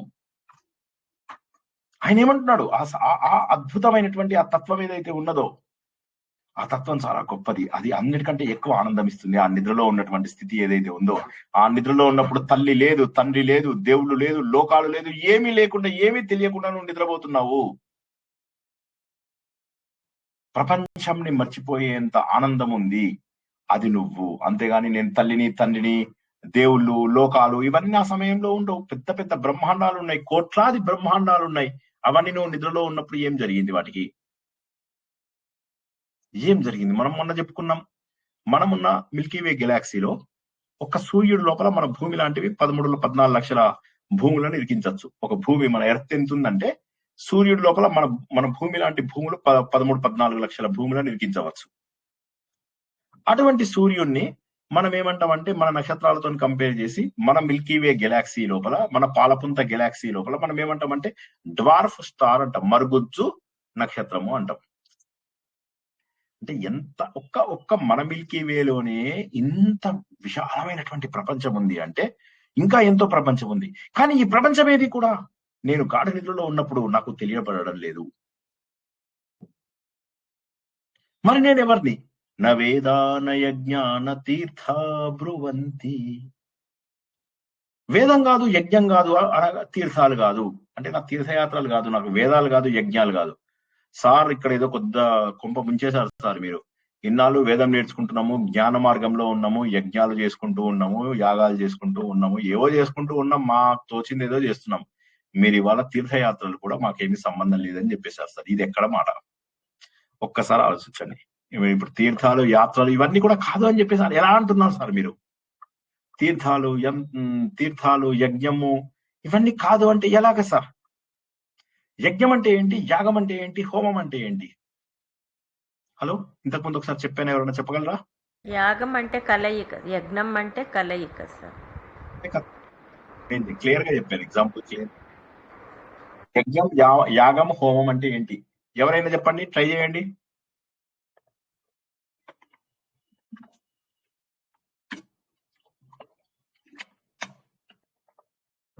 మూడు సిమిలర్ గా వాడేవే. యోగం అంటే కలయిక సార్. యోగం అంటే కలయిక. యోగం, యాగం, యజ్ఞము, యాగము, హోమము. యజ్ఞము అశ్వమేధ యాగం అలాంటివి యాగాలు సార్. అశ్వమేధ యాగం కరెక్ట్. అయితే యజ్ఞం అంటే ఏమనుకున్నాం మనం ఇంతకుముందు చాలా రోజుల కింద చెప్పాను నేను. యజ్ఞం అంటే ఏంటి? మన వేదాలలో చెప్పినటువంటి పద్ధతులలో చేసేదాన్ని యజ్ఞము అంటారని చెప్పాను.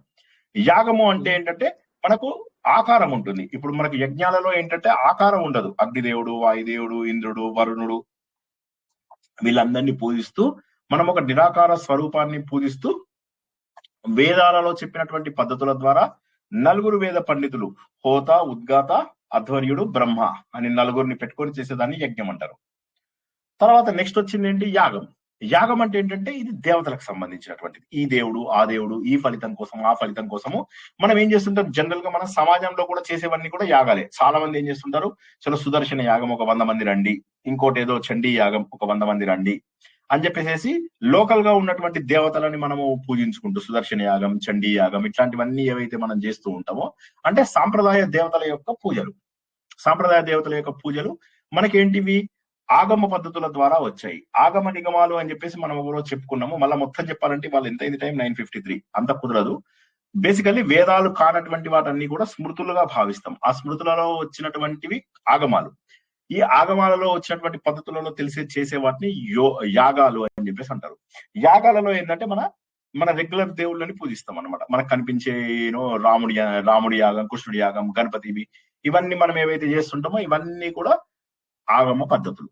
ఇవన్నీ కూడా జనరల్ గా ఎట్లా ఉంటుందంటే ఒక గుంపుతోని కలిపి ఒక కాలనీకి మంచి జరగాలి, లేకపోతే ఒక అపార్ట్మెంట్ కు మంచి జరగాలి, ఒక గుంపు ఒక 50 మందో 100 మందో కలిసి చేసుకునే దాన్ని ఏమంటాము? యాగం అంటారు. మరి హోమం అంటే ఏంటి అంటారు? హోమం అంటే పర్సనల్, మీ ఇంట్లో చేసుకునేది హోమం. గణపతి హోమం, చిన్న హోమం పెట్టుకొని గణపతి హోమం చేయించేస్తారు. జస్ట్ అంటే మీకు ఇంట్లోపల శాంతి కలగాలి, ఆరోగ్యంగా, ఇవన్నింటిలో కూడా జనరల్ గా ఒకదాని బదులు ఒకటి వాడచ్చు, తప్పేం లేదు పదాలు. బట్ జస్ట్ మీకు ఇక్కడ మనకి యజ్ఞం అనే పదం వచ్చింది కాబట్టి నాకు సడన్ గా జ్ఞాపకం వచ్చింది, మీకు తెలుసా లేదా అని.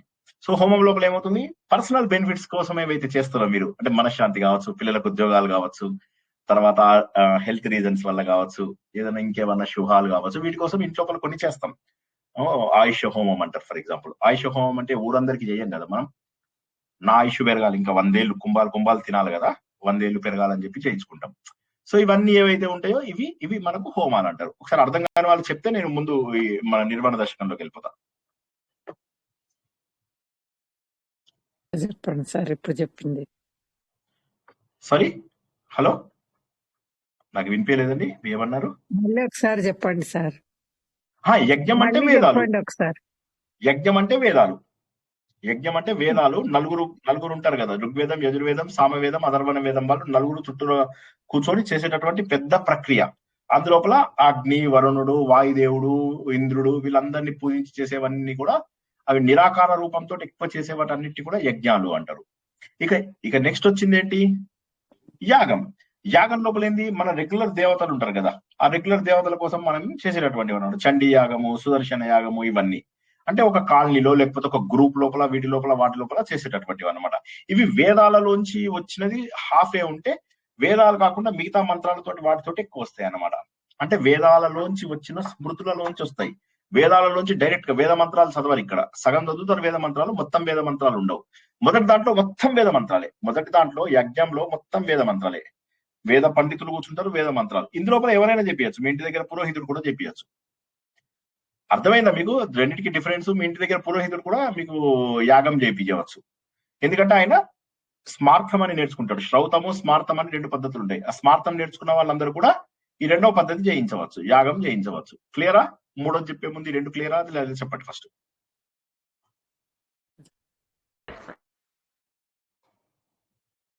అందరికీ క్లియరా?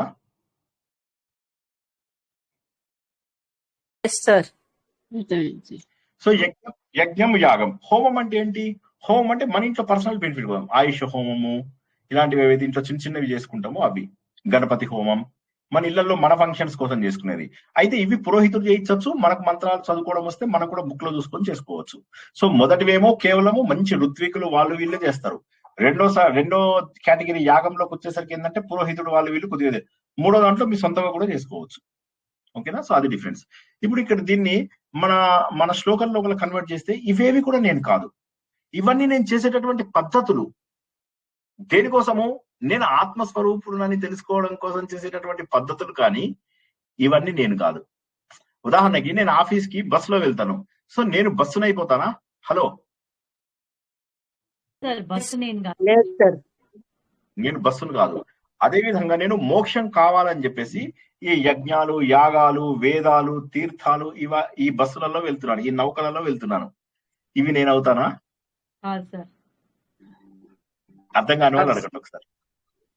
నేను వేదం కానీ, యజ్ఞం కానీ, తీర్థం కానీ, ఇవన్నీ మార్గానికి, మన గమ్యానికి చేర్చేటటువంటి నౌకలు. ఇవన్నీ కూడా మన గమ్యమునకు చేరుస్తాయి, కానీ గమ్యమునకు చేర్చడానికి సాధనములే, కానీ అవి నేను కాదు. నేను అందులోపల కూర్చొని వాటి ద్వారా అధ్యయనం చేసి అక్కడికి వెళ్తాను. కానీ చాలా మంది ఏమనుకుంటారు, ఇది చేస్తే నాకు అయిపోయింది, లైఫ్ అయిపోయింది అన్నట్టుగా అనుకుంటారు. యజ్ఞానికి నేనే డెఫినేషన్ అంటారు, ఇంకా వాళ్ళు నేనే సోమయాజిని, వాజపేయిని, ఇట్లా మాట్లాడుతూ ఉంటారు. కానీ ఇవి 2 కూడా కాదు. నేను ఎవరు? నువ్వు నేను తల్లి, తండ్రి, ఇవన్నీ కూడా పాత్రలు, నా శరీరంకు ఉన్నటువంటి పాత్రలు. నా శరీరమే శాశ్వతం కానప్పుడు ఈ పాత్రలు శాశ్వతమా? ఇప్పుడు ఉదాహరణకి మీరు స్టేజ్ మీద నాటకం వేస్తున్నారు. నాటకం వేస్తున్నప్పుడు మీరు రకరకాల పాత్రలు పెడుతున్నారు. వాడు వచ్చేసి ఏం చేస్తాడు, మిమ్మల్ని నాటకం నుంచి తీసేశాడు, వెళ్ళిపోండి అని చెప్పి ఇలా కొట్టేశాడు. సో మీ నాటకంలో మీ రోలే లేదు, ఇక మీకు పాత్రలు ఏముంటాయి? అదే విధంగా మీ శరీరమే మీది కాదు. అటువంటప్పుడు ఇందులో వచ్చినటువంటి పాత్రలు మీరు ఎలా అవుతారు? శరీరమే మీది కాదు, ఈ శరీరం వేసే పాత్రలు కూడా మీరు కాదు. తండ్రి, తల్లి, దేవతలు, లోకాలు, ఇవేవి కూడా ఆత్మస్వరూపం ఉన్న వాడికి తెలియదు. ఆత్మస్వరూపం లోపల ఏమీ తెలియదు. ఆత్మస్వరూపంలో ఇవేమీ తెలియదు. ఒక ఆనందం మాత్రం తెలుస్తూ ఉంటుంది అంతే. కాబట్టి నేను వేదం కాదు, యజ్ఞం కాదు, యాగం కాదు, హోమం కాదు, తీర్థయాత్రలు కాదు, ఇంకే ఆలయ దర్శనాలు కాదు, ఇవేది కాదు. ఎందుకంటే ఇవన్నీ నన్ను నా గమ్యమునకు చేరుస్తాయి. నా గమ్యమునకు చేర్చేటటువంటి నౌకలు. నడిపించు నానావా ఏదో ఉంది కదా, నడి సముద్రముల దేవా, ఫస్ట్ పాట ఒకటి ఉంది కదా. సో అట్లాగా, సో ఆ విధంగా ఇవన్నీ నావలు అంతే. ఇవన్నీ నావలు, మన ఒక దగ్గర నుంచి ఇంకో దగ్గరికి తీసుకెళ్లేటటువంటి నావలు మాత్రమే. కానీ నేను ఈ నావలలో ప్రయాణం చేస్తున్నటువంటి వ్యక్తినే, కానీ నేను ఈ యజ్ఞము, యాగము, వేదము, తీర్థయాత్రలు ఇవన్నీ నేను కాదు. ఇవన్నీ కూడా నేను కాదు అన్న విషయాన్ని భగవంతుడిని చేరుకునే సాధనాలు కానీ అది భగవంతుడు కాదు అని కూడా అర్థమే కదా. భగవంతుడు అంటే మనమే కదా. ఇక్కడ ఇప్పుడు ఇందులో మనం తెలుసుకునేది, అల్టిమేట్ తెలుసుకున్నటువంటిది ఆత్మస్వరూపం. మనం తెలుసుకుంటున్నటువంటిది ఏదైతే ఉన్నదో ఇది ఆత్మస్వరూపం. ఈ ఆత్మస్వరూపం లోపల మనం ఏం తెలుసుకుంటున్నాము? ఆత్మస్వరూపం అంటే నేను, స్వస్వరూప సాధన. ఈ స్వస్వరూప సాధనయే భగవంతుడు. భగవంతుడు అనేవాడు వేరే లేదు. ఈ మనకు ఏదైతే ఆనందము, సచ్చిదానందమైనటువంటిది ఉన్నదో అదే నేను పొందగలుగుతాను అని. అయితే ఇప్పుడు కాబట్టి ఇక్కడ ఏంటి, ఇవన్నీ నన్ను ఆ మార్గానికి చేరుస్తాయి. కానీ మార్గానికి చేర్చినందువల్ల నేను వేదంలో అయిపోతానా, నేను యజ్ఞంలో అయిపోతానా, నేను తీర్థయాత్రను అయిపోతానా? ఇవన్నీ నన్ను మార్గానికి చేరుస్తాయి. ఇందాకెట్లయితే యోగము, ధారణ, ధ్యానము ఇవన్నీ మనం గత శ్లోకంలో తెలుసుకున్నాము. అదేవిధంగా ఈ శ్లోకంలో ఇవన్నీ కూడా నాకు మోక్షము తేవడానికి మార్గములే, కానీ అవన్నీ నేను కాదు. మరి నేను ఎవరిని అని తెలియడానికి మనకి ఇంకొక 2 లైన్లు ఉన్నాయి. ఆ 2 లైన్లు ఉండే బదులు ఒక చిన్న కొత్త కాన్సెప్ట్ చెప్పాలా, లేకపోతే కన్ఫ్యూజ్ అవుతారా? శూన్యము అని ఒకటి ఉన్నది. ఇప్పుడు మనం ఏదైతే ఆత్మస్వరూపం అని అనుకుంటున్నామో చెప్పడానికి ట్రై చేస్తా. అర్థం కాకపోతే వచ్చే వారం చెప్తా. అర్థం కాకపోతే ఏం నెత్తి మీద పెట్టుకోకండి, వదిలేయండి. మనం ఏదైతే ఆత్మస్వరూపం అంటామో దీన్ని బుద్ధిస్టులు వాళ్ళు ఏమంటారంటే శూన్యము అంటారు. మనం ఏమంటామంటే సున్నాని, ఒక సున్నా తీసుకోండి మీరు.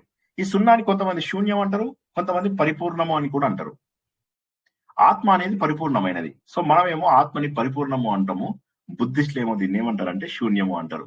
శూన్యం అంటే ఏంటంటే పూర్తి అసత్యం. కానీ వాళ్లకు మనకు డిఫరెన్స్ ఏంటంటే ఈ పూర్ణం అనేది పూర్తి సత్యం. ఒక్కసారి మాట అర్థం కాని వాళ్ళు అడుగుతారా? మళ్ళీ చెప్పమంటే చెప్తా నేను. చెప్పండి సార్. సరే, శూన్యం అంటే ఏంటి? ఏమీ లేకపోవడం, అసత్యం, జీరో. అవునా? పరిపూర్ణం అంటే ఏంటి? అన్ని ఉన్నటువంటివి. బుద్ధిస్టులు ఏమంటారంటే నువ్వు నిద్రలో ఉన్నప్పుడు నువ్వు అది ఆత్మస్వరూపం అని నువ్వు అంటున్నావు, కానీ మేము అలా అనము. అది శూన్య స్థితి అంటాం. ఆ స్థితి లోపల నీకేం తెలియదు. నువ్వు ఇంద్రియాలు కాదు, శరీరం కాదు, మనస్సు కాదు, బుద్ధి కాదు, ఏది కాదు. అవన్నీ మేము ఒప్పుకుంటాం. కానీ ఆ సమయం లోపల నువ్వు ఉన్నటువంటిది శూన్య స్థితి అంటారు. ఒప్పుకోవచ్చు, మనం కూడా పెద్ద తప్పేమీ లేదు. శూన్యం అంటే ఏమీ లేని స్థితి. ఆబ్వియస్లీ. సో మనం ఇది ఒప్పుకోవచ్చా? అబ్సల్యూట్లీ ఒప్పుకోవచ్చు. లోపల ఎటువంటి అనుమానము లేదు మనకు. అది ఆత్మస్థితి అని మనకి ఎవరు చెప్పారు? మరి అవును సార్, ఎవరు చెప్పారు ఆత్మస్థితి అని? ఎగ్జాంపుల్ చెప్పండి, ఎవరు చెప్పారు ఆత్మస్థితి అని? మనమే తెలుసుకున్నాం సార్. కాదు, మనం ఇంకా తెలుసుకోలేదు. మనం ఎక్కడ తెలుసుకున్నాం? మనం ఇంకా తెలుసుకోవడానికి ప్రయత్నం చేస్తున్నాం అది ఆత్మస్థితి అని. బుద్ధిస్టులు ఏమంటారంటే అది శూన్య స్థితి అంటున్నారు వాళ్ళు. మనం ఏమంటున్నాం అంటే అది ఆత్మస్థితి అంటున్నాం. ఆత్మ అనేసరికి ఏమైపోతుందంటే శాశ్వత తత్వం వస్తుంది. శూన్యము అంటే ఏంటంటే అశాశ్వతము, అసత్యము అని వస్తుంది. శూన్యం అంటే అసత్యం, ఏమీ లేదు, మాయ. మాయ అని చెప్పేసి అంటున్నారు వాళ్ళు. ఇప్పుడు వాళ్ళు ఏమంటారు? ఉదాహరణకు వాళ్ళు ఏం చెప్తారంటే, ఇప్పుడు మీరు అద్దం లోపల చూసారు ఒక వస్తువు. అద్దం లోపల మీ ముఖంని చూసుకున్నారు, మీకేమనిపిస్తుంది? ప్రతిబింబం. అది వాస్తవమా?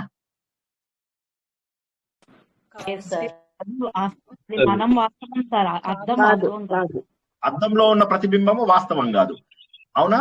కానీ ప్రతిబింబం కనిపిస్తోంది. అయితే అది ఉంది, అనుభూతి మాత్రం చెందుతోంది, మనకు తెలుస్తుంది అక్కడ ఉంది ఒక ఇది అని చెప్పి.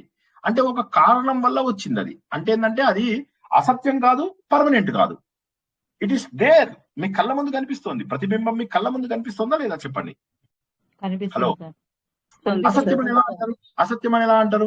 సో బుద్ధిస్టులు ఏమంటారంటే అది అసత్యం కాదు, but at the same time it is not permanent, అది నిత్యం కూడా కాదు, బట్ అది ఆధారపడింది ఒక వస్తువు మీద, ఒక వస్తువు పైన ఆధారపడింది. ఆ వస్తువు లేకపోతే దానికి ఎగ్జిస్టెన్స్ లేదు అని. మనము అదే కదా సార్, మనము అంతే కదా సార్, మనం అంతా కూడా ప్రతిబింబాలము పరమేశ్వరుడికి ఆధారపడి ఉన్నాము అని. వద్దు, కొద్దిగా డీప్ అయింది అది, అది వదిలేద్దాం, అది కొద్దిగా డీప్ అయింది, అది వదిలేద్దాం. ఇప్పుడు మనం డైరెక్ట్ గా మనం ఏమని చేద్దామంటే బుద్ధిస్ట్ కాన్సెప్ట్ ను అర్థం చేసుకుందాం. నేను అద్దంలో కనిపిస్తున్నాను అంటే నా ప్రతిబింబం కనిపిస్తుంది నాకు, అదే ట్రూతా ఫాల్సా నాకు చెప్పండి. అద్దంలో ప్రతిబింబం కనిపిస్తుందా లేదా నాకు? మనం నిజం సార్, నేను మన గురించి కాదు చెప్తా, ఒక్క నిమిషం, నేను మన గురించి చెప్పడం లేదు. అద్దంలో నేను బుద్ధిస్ట్ కాన్సెప్ట్ చెప్తున్నాను, అర్థమైతే అర్థం చేసుకోండి, లేకపోతే వదిలేయండి, కానీ జాగ్రత్తగా వినండి అంతే. అద్దంలో ప్రతిబింబం ఉంది, నా గురించి చెప్పడం లేదు, అద్దంలో ప్రతిబింబం గురించి మాట్లాడండి ఎవరు మాట్లాడినా. అద్దంలో ప్రతిబింబం కనిపిస్తోంది, ట్రూతా ఫాల్సా?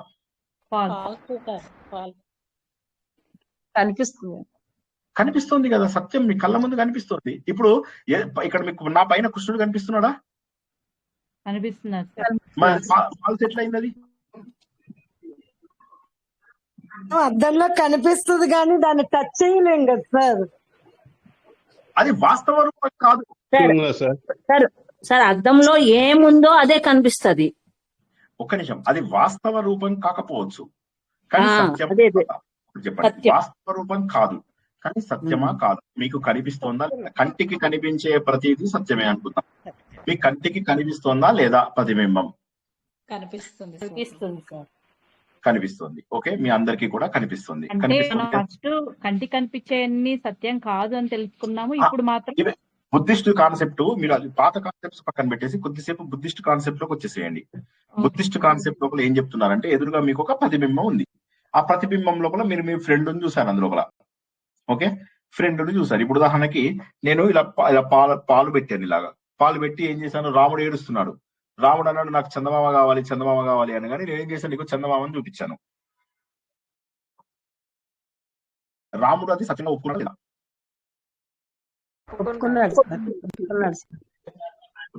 ఒప్పుకున్నాడు, సత్యం అని చెప్పేసి ఒప్పుకున్నాడు. కానీ వాస్తవం అది. కానీ అందులో ఒక వస్తువు అయితే కనిపిస్తోంది, అది కానీ అది అది వాస్తవం కాదు, ట్రూత్ కాదు.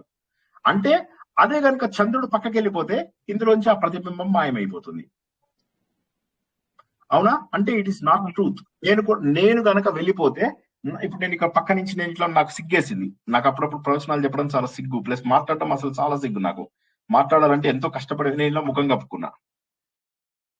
ఇప్పుడు నేను కనిపించాను, మీకు కనిపించలేదు. అంటే నేను మారిపోతే మీకు కనిపించేటటువంటి రూపం కూడా మారిపోతుంది. సో వాళ్ళు ఏమంటున్నారంటే ఇది శాశ్వతం కాదు, వేరే వస్తువు పైన ఆధారపడింది అంతే. సో వాళ్ళు ఏమంటారంటే బుద్ధిస్ట్ వాళ్ళు, మనకు కనిపిస్తున్నటువంటి ప్రతి ఒక్కటి కూడా శాశ్వతం కాదు కానీ వాస్తవమే అంటారు. దే సే ఇట్స్ ట్రూత్, కానీ అది శాశ్వతం కాదు. అది ఉన్నట్టుగా మనకు అనిపిస్తోంది, శాశ్వతం కాదు. కానీ శాశ్వతం కాదు కరెక్టే, కానీ కనిపిస్తుంది, అది వాస్తవమే. కానీ అది వేరే దానిపైన ఆధారపడి ఉంది. ఉదాహరణకి దేనిపైన అయితే ఆధారపడి ఉందో అది అక్కడి నుంచి కదిలిపోతే ఇది కనిపించదు. కాబట్టి ఇది ఒరిజినల్లీ శూన్య స్థితి అంటారు వాళ్ళు. కొద్దిగా కన్ఫ్యూజ్ అయ్యారా, లేకపోతే ఏమన్నా ఒక అడుగు ముందుకేసామా? ఇప్పుడు నేనున్నప్పుడు నా ప్రతిబింబం కనిపిస్తోంది. నా ప్రతిబింబం కనిపించినప్పుడు నా ప్రతిబింబం అసత్యం అని ఇప్పుడు నేను మాట్లాడుతున్నాను. నేను మాట్లాడుతుంటే మీరు ఎట్లా అసత్యం అంటారు? మీకు కనిపిస్తున్నది నేను డైరెక్ట్ గా కనిపించడం లేదు కదా, నా ఫోటో కనిపిస్తుంది మీ అందరికి. Yes or no? Yes sir. ఇప్పుడు ఆత్మని ఇక్కడ ప్రతిబింబంతో పోల్చారా సార్? ఇప్పుడు మీరు ఆత్మ ఎక్కడి నుంచి వచ్చింది? ఇది మనం బుద్ధిస్ట్ కాన్సెప్ట్ అని చెప్పాం. బుద్ధిస్ట్ కాన్సెప్ట్ లో ఆత్మ ఉండదు, శూన్యం ఉంటుంది. శూన్యం గురించి మాట్లాడుతున్నాం మనం దాన్ని ఆత్మ అనుకున్నాం. మనం ఏమనుకున్నాము, ఇప్పుడు మనం గాఢ నిద్రలో ఉన్నప్పుడు మనం ఏమనుకున్నాము, అది మన ఆత్మస్వరూపము అని చెప్పి తెలుసుకున్నాం. ఆ సమయంలో మనం భగవంతుడితో ఉన్నాము కాబట్టి అది ఆత్మస్వరూపం అని చెప్పి తెలుసుకున్నాం మనం. బుద్ధిస్టులు ఏమంటారంటే లేదు, అది శూన్య పరిస్థితి అంటారు. శూన్యం అంటే ఏంటి? వేరే దానిపైన లేనంత. ఇప్పుడు ఒక అద్దం ఉంది, ఒక ఖాళీ అద్దం. కొద్దిగా ఇప్పటి నుంచి ఇంకొక ఎగ్జాంపుల్ ఇస్తాను. ఇదే ఎగ్జాంపుల్ ఇంకో పద్ధతిలో చెప్తాను, అర్థం చేసుకోండి. ఓ అద్దం పెట్టాను, ఇక్కడ ఏం కనిపించట్లేదు, దీని ముందు ఎవ్వరు లేరు. అద్దంలో ఏమన్నా ఉందా? ఇప్పుడు లేదు సార్, ఏమీ లేదు, శూన్యం. ఇప్పుడు నాలాంటి వాడేవాడో ఇక్కడ వచ్చి చెయ్యి చూపాడు, అందులో ఏం కనిపిస్తుంది? చెయ్యి తీసేస్తే ఏం కనిపించదు. అంటే శూన్యం, అంటే శూన్యం. అంటే సార్ ప్రతిబింబానికి ఆధారము ఒక వస్తువు అని చెప్తున్నారు. ఒక వస్తువు ఉంటేనే వాళ్ళు ఏమంటారంటే శూన్య స్థితి లేని ప్రతిసారి కూడా, అంటే శూన్యము కాని ప్రతిసారి కూడా ఏదో ఒక వస్తువు పైన అది ఆధారపడింది అంటారు.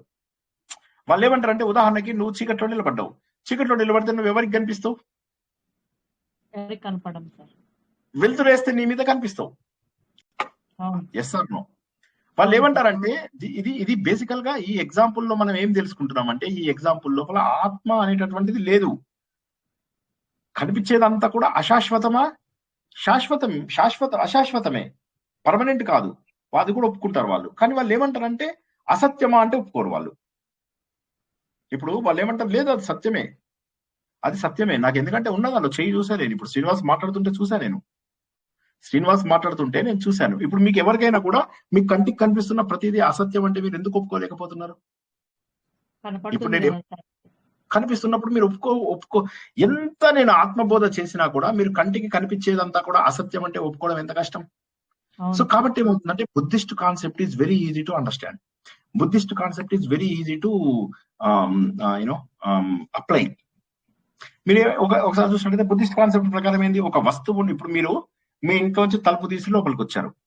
లోపలికి వచ్చేసరికి నాకు కనిపించారు. తలుపు మీరు మూసేసి వెళ్ళిపోతే శూన్య స్థితి నాకు. సో మీరు నాకు కనిపించడం అనేటటువంటిది ఏదైతే ఉన్నదో అది మీ పైన ఆధారపడి ఉంది, కానీ మీరు పర్మనెంట్ కాదు. కానీ మీరు కనిపించడం వాస్తవమే. సో ఇక్కడ రెండు థింగ్స్ ఉన్నాయి. ఒకటేమో ట్రూత్, రెండోది ఏంటంటే పర్మనెన్సీ. పర్మనెన్సీ. ట్రూత్ అనేది ఏంటంటే మీరు కనిపించడం సత్యం. ఇప్పుడు మీరు తలుపు దోసి లోపలికి వచ్చారు, ట్రూత్ అది. కానీ అది పర్మనెంట్ కాదు. మీరు అక్కడి నుంచి వెళ్ళిపోయినప్పుడు అది పర్మనెంట్ ఉండదు. మీరు అక్కడి నుంచి వెళ్ళిపోయినప్పుడు ఏదైతే స్థితి ఉంటుందో అది శూన్య స్థితి. ఇది అర్థమైందా? కొద్దిగా చెప్పడానికి ట్రై చేశాను. అర్థమైంది సార్. అర్థము ఆధారం కదా, అర్థం అబద్ధం, అర్థం అనేది అబద్ధం. అంటే ఇప్పుడు అంటే బుద్ధిస్టులకైతే ఆత్మ అనేది లేకపోయినా లేదు, ఆధారము మనకి ఉపాధి ఆధారం అయితే మనకి ఆత్మ సత్యం అయితే ఉపాధి ఆధారం అవుతుంది కదా. మనది అసలు ఆత్మ గురించి మాట్లాడకండి, ఒక్క నిమిషం. అసలు మన కాన్సెప్ట్ మాట్లాడకండి. శూన్య స్థితి అర్థమైందా లేదా చెప్పండి. వచ్చే వారం రెండింటిని కంపేర్ చేస్తాను. ముందు చెప్పండి, శూన్య స్థితి అంటే అర్థమైందా?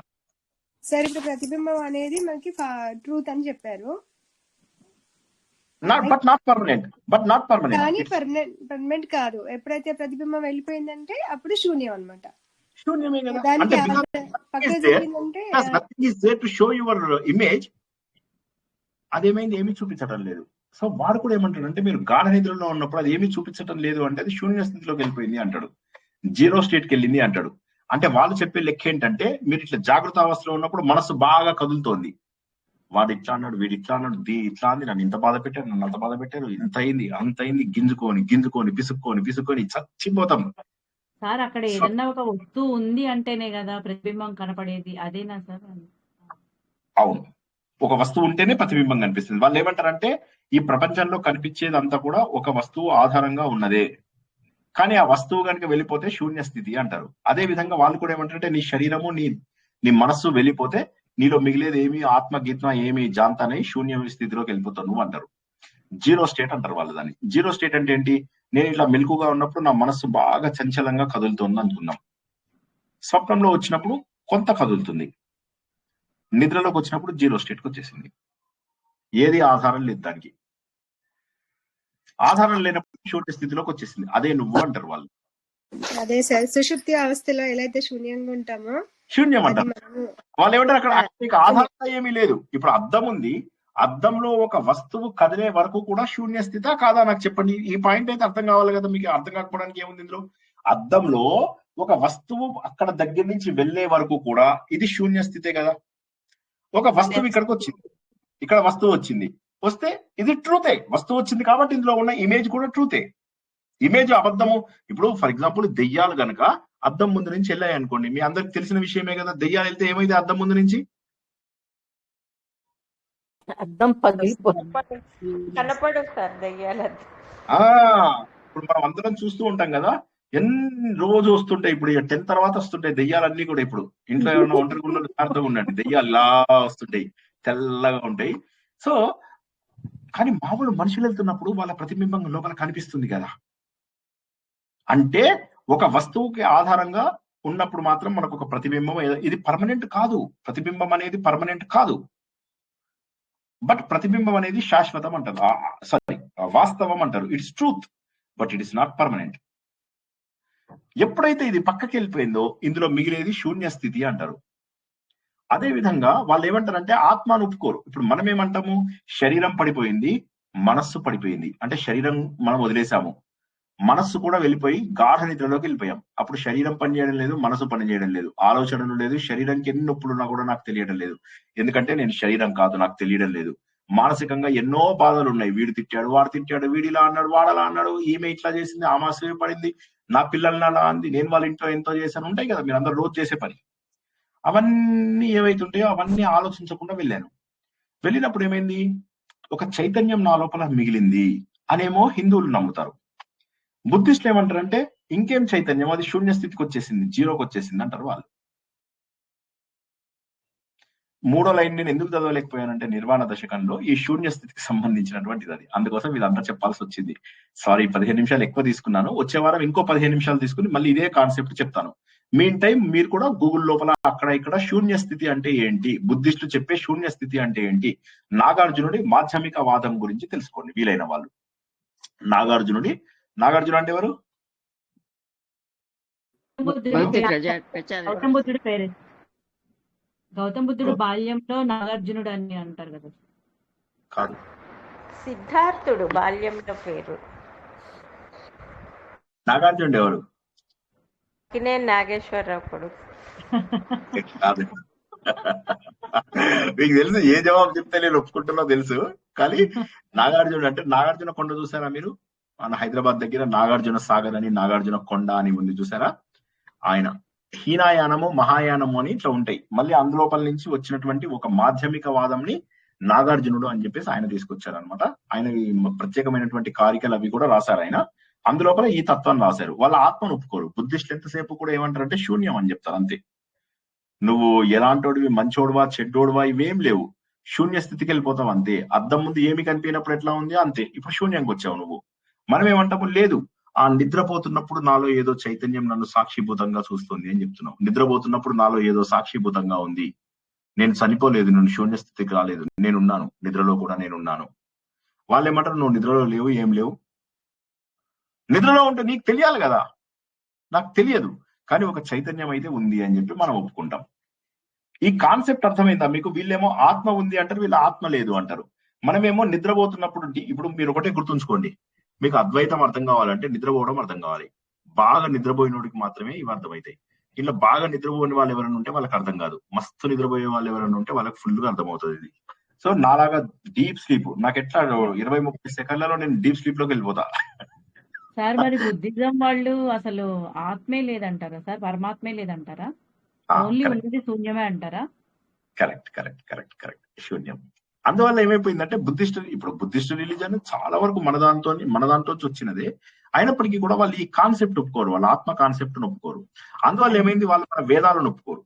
మీరు అనొచ్చు సార్ వేదాలను ఒప్పుకోవాలని మీకు ఎట్లా తెలుసు అని.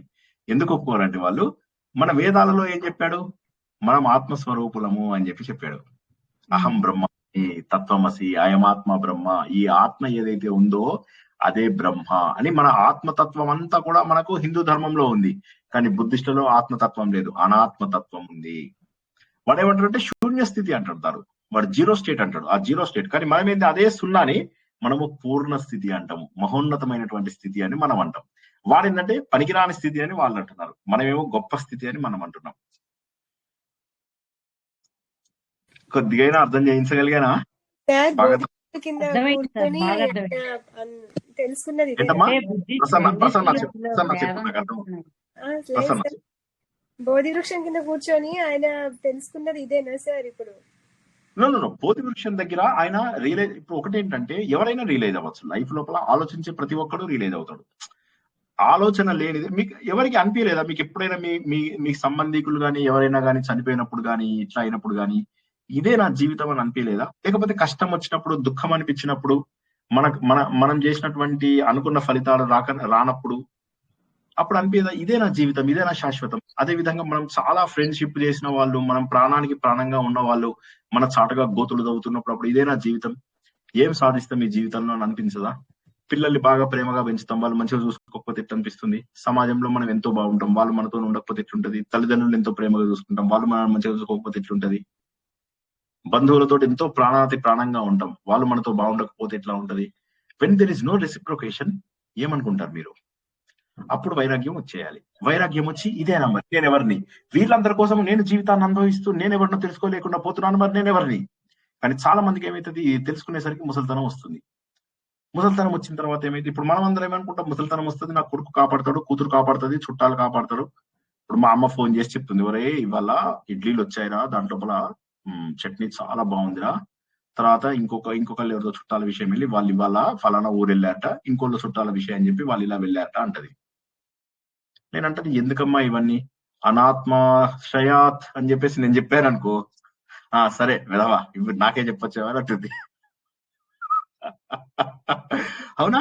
ఆ వయసులో అవి ఎందుకంటే ఇన్నాళ్ల పాటు అలవాటైన అవి కాబట్టి ఇప్పుడు ఆత్మధ్యానం చేసుకోమంటే చేసుకోలేరు, నువ్వెవరికో తెలుసుకోమంటే తెలుసుకోరు. పోనీ దేవుడి గురించి నిజంగా మనస్ఫూర్తిగా చేస్తామా? అది కూడా చేయం. నేను ఎందుకు చేసుకుంటా, రామనామాన్ని చేసుకుంటా. ఎంత చేస్తావమ్మా? చేస్తాను పొద్దున 5 నిమిషాలు. 5 నిమిషాలు చేస్తే 23 గంటల మిగతా సమయం అంతా ఏమైంది? సో ఒకసారి ఆలోచిస్తే మనము ఆలోచన లేనిదే మనం ఏది తెచ్చుకోలేం. ఇప్పుడు గౌతమ బుద్ధుడికి ఏమైంది? ఒక్కసారిగా ఆలోచన వచ్చింది, ఇంట్లోంచి వెళ్ళిపోయి బోధి వృక్షం కింద కూర్చొని ఎందుకు మనుషులకు దుఃఖాలు కలుగుతున్నాయి, ఎందుకు మనుషుల లోపల ఈ మరణం సంభవిస్తుంది, ఎందుకు మనుషుల లోపల ముసలితనం వస్తుంది అంటే నా లోపల కూడా రేపు ముసలితనం వస్తుందా? మీకు అనిపించలేదా ఎప్పుడైనా? సినిమా హీరోయిన్స్ ని వాళ్ళని వీళ్ళని చూస్తే మీకు ఎప్పుడు అనిపించలేదా, అదే ఇంత అందంగా ఉన్న వాళ్ళు ఇవాళ ముసలిగా ఇలా ఇలా ఇలా ఊగిపోతుంటే మీకు బాధ అయ్యేదా? అంతెందుకు మీ ఫోటో చూస్తేనే మీకు అనిపించదా 20 ఏళ్ల కిందటి ఫోటోకి ఇప్పటికీ? నేను నిన్న చెప్పాను, జ్ఞాపకం ఉందా? మొన్న ఒక రోజు నాకు నా బర్త్డే కంటే 1 డే ముందు నేను మెట్రో రైలు ఎక్కితే నన్ను ఒక పెద్ద ఆయన లేపి ఫస్ట్ టైం మెట్రో రైల్లో ఇది సీనియర్ సిటిజన్ సీటు అంటే నేను సంతోషంగా లేచా. ఒక్కసారిగా నా వయసు 10 ఏళ్ళు తగ్గినట్టుగా అనిపించింది. నేను నవ్వుతూ ఉంటే అందరూ ఆశ్చర్యపోతున్నారు, వీడేంటి సీట్లో వచ్చి భక్త తుకారం సో కాంచన చేస్తారు కదా, భక్త తుకారంలో ఉంది కదా సార్, బాగా సినిమా పాట ఉంది కదా, భక్త తుకారంలో ఉంది కదా, కాంచన చేసేది వేషగా చేస్తుంది కాంచన, భక్త తుకారం ముసలితనం వచ్చేది చూపిస్తుంది కదా. నాగేశ్వరరావు పాట కదా సార్, ఇది ఎప్పుడు ఉంటది బాగా మంచిగా ఉంది అది. అవును అవును.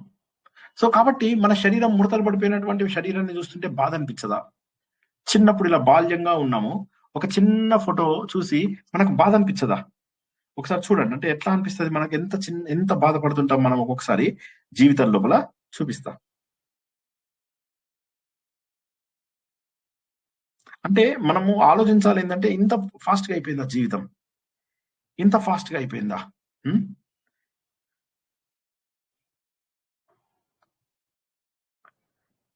కనిపిస్తుందా? క్లియర్ గా లేదా? సార్ చాలా బాగుంది సార్, అవుపడుతుంది సార్.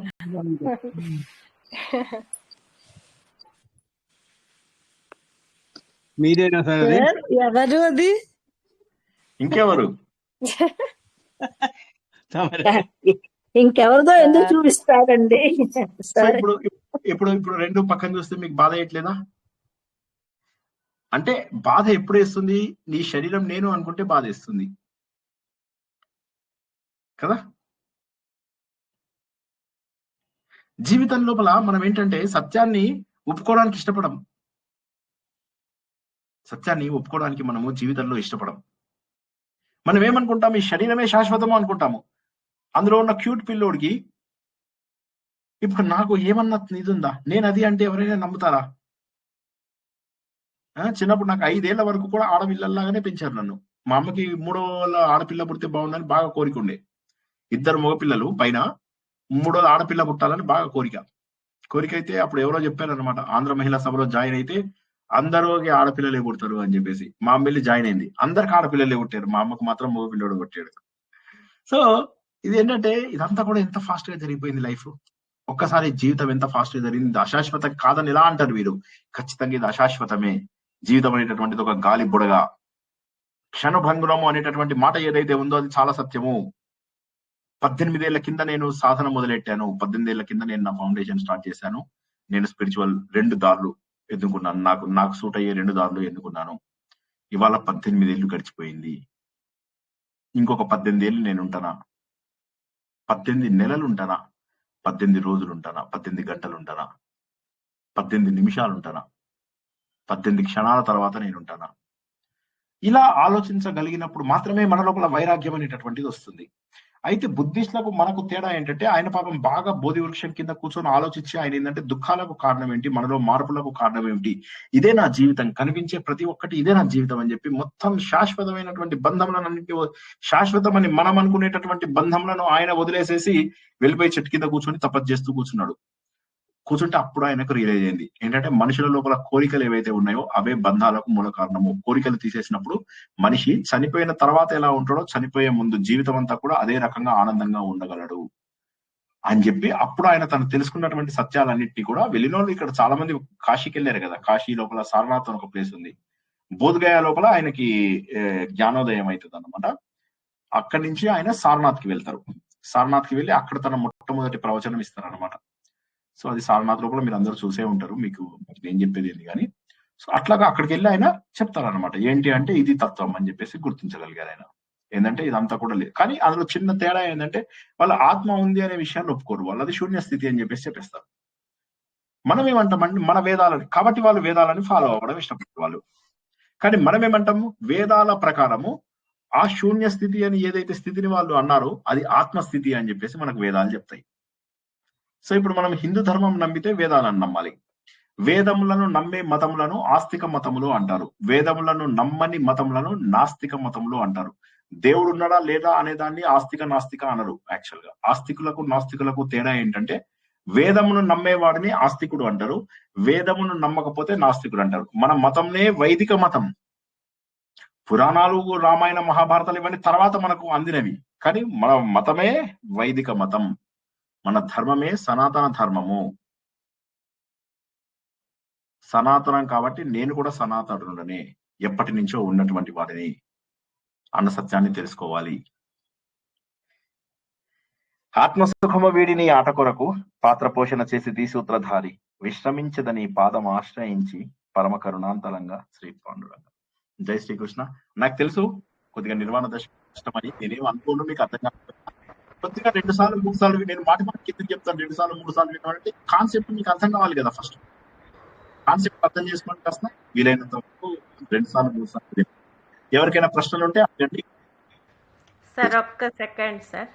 చెప్పమ్మా. జన్మదినమిదం ఐ ప్రియా సఖే శంతనోతు తే సర్వదా ముదం ప్రార్థయామహే భవశతాయుషీ ఈశ్వర సదా త్వాం చ రక్షతు పుణ్యకర్మణా కీర్తిమర్జయా జీవనం తవా భవతు సార్థకం జీవనం తవా భవతు సార్థకం. ఆలస్య శుభాశయాః మహోదయ. సార్ సాంస్క్రిట్ మర్చిపోకుండా కొంచెం అట్లా వాడుతున్నాను అంతే సార్.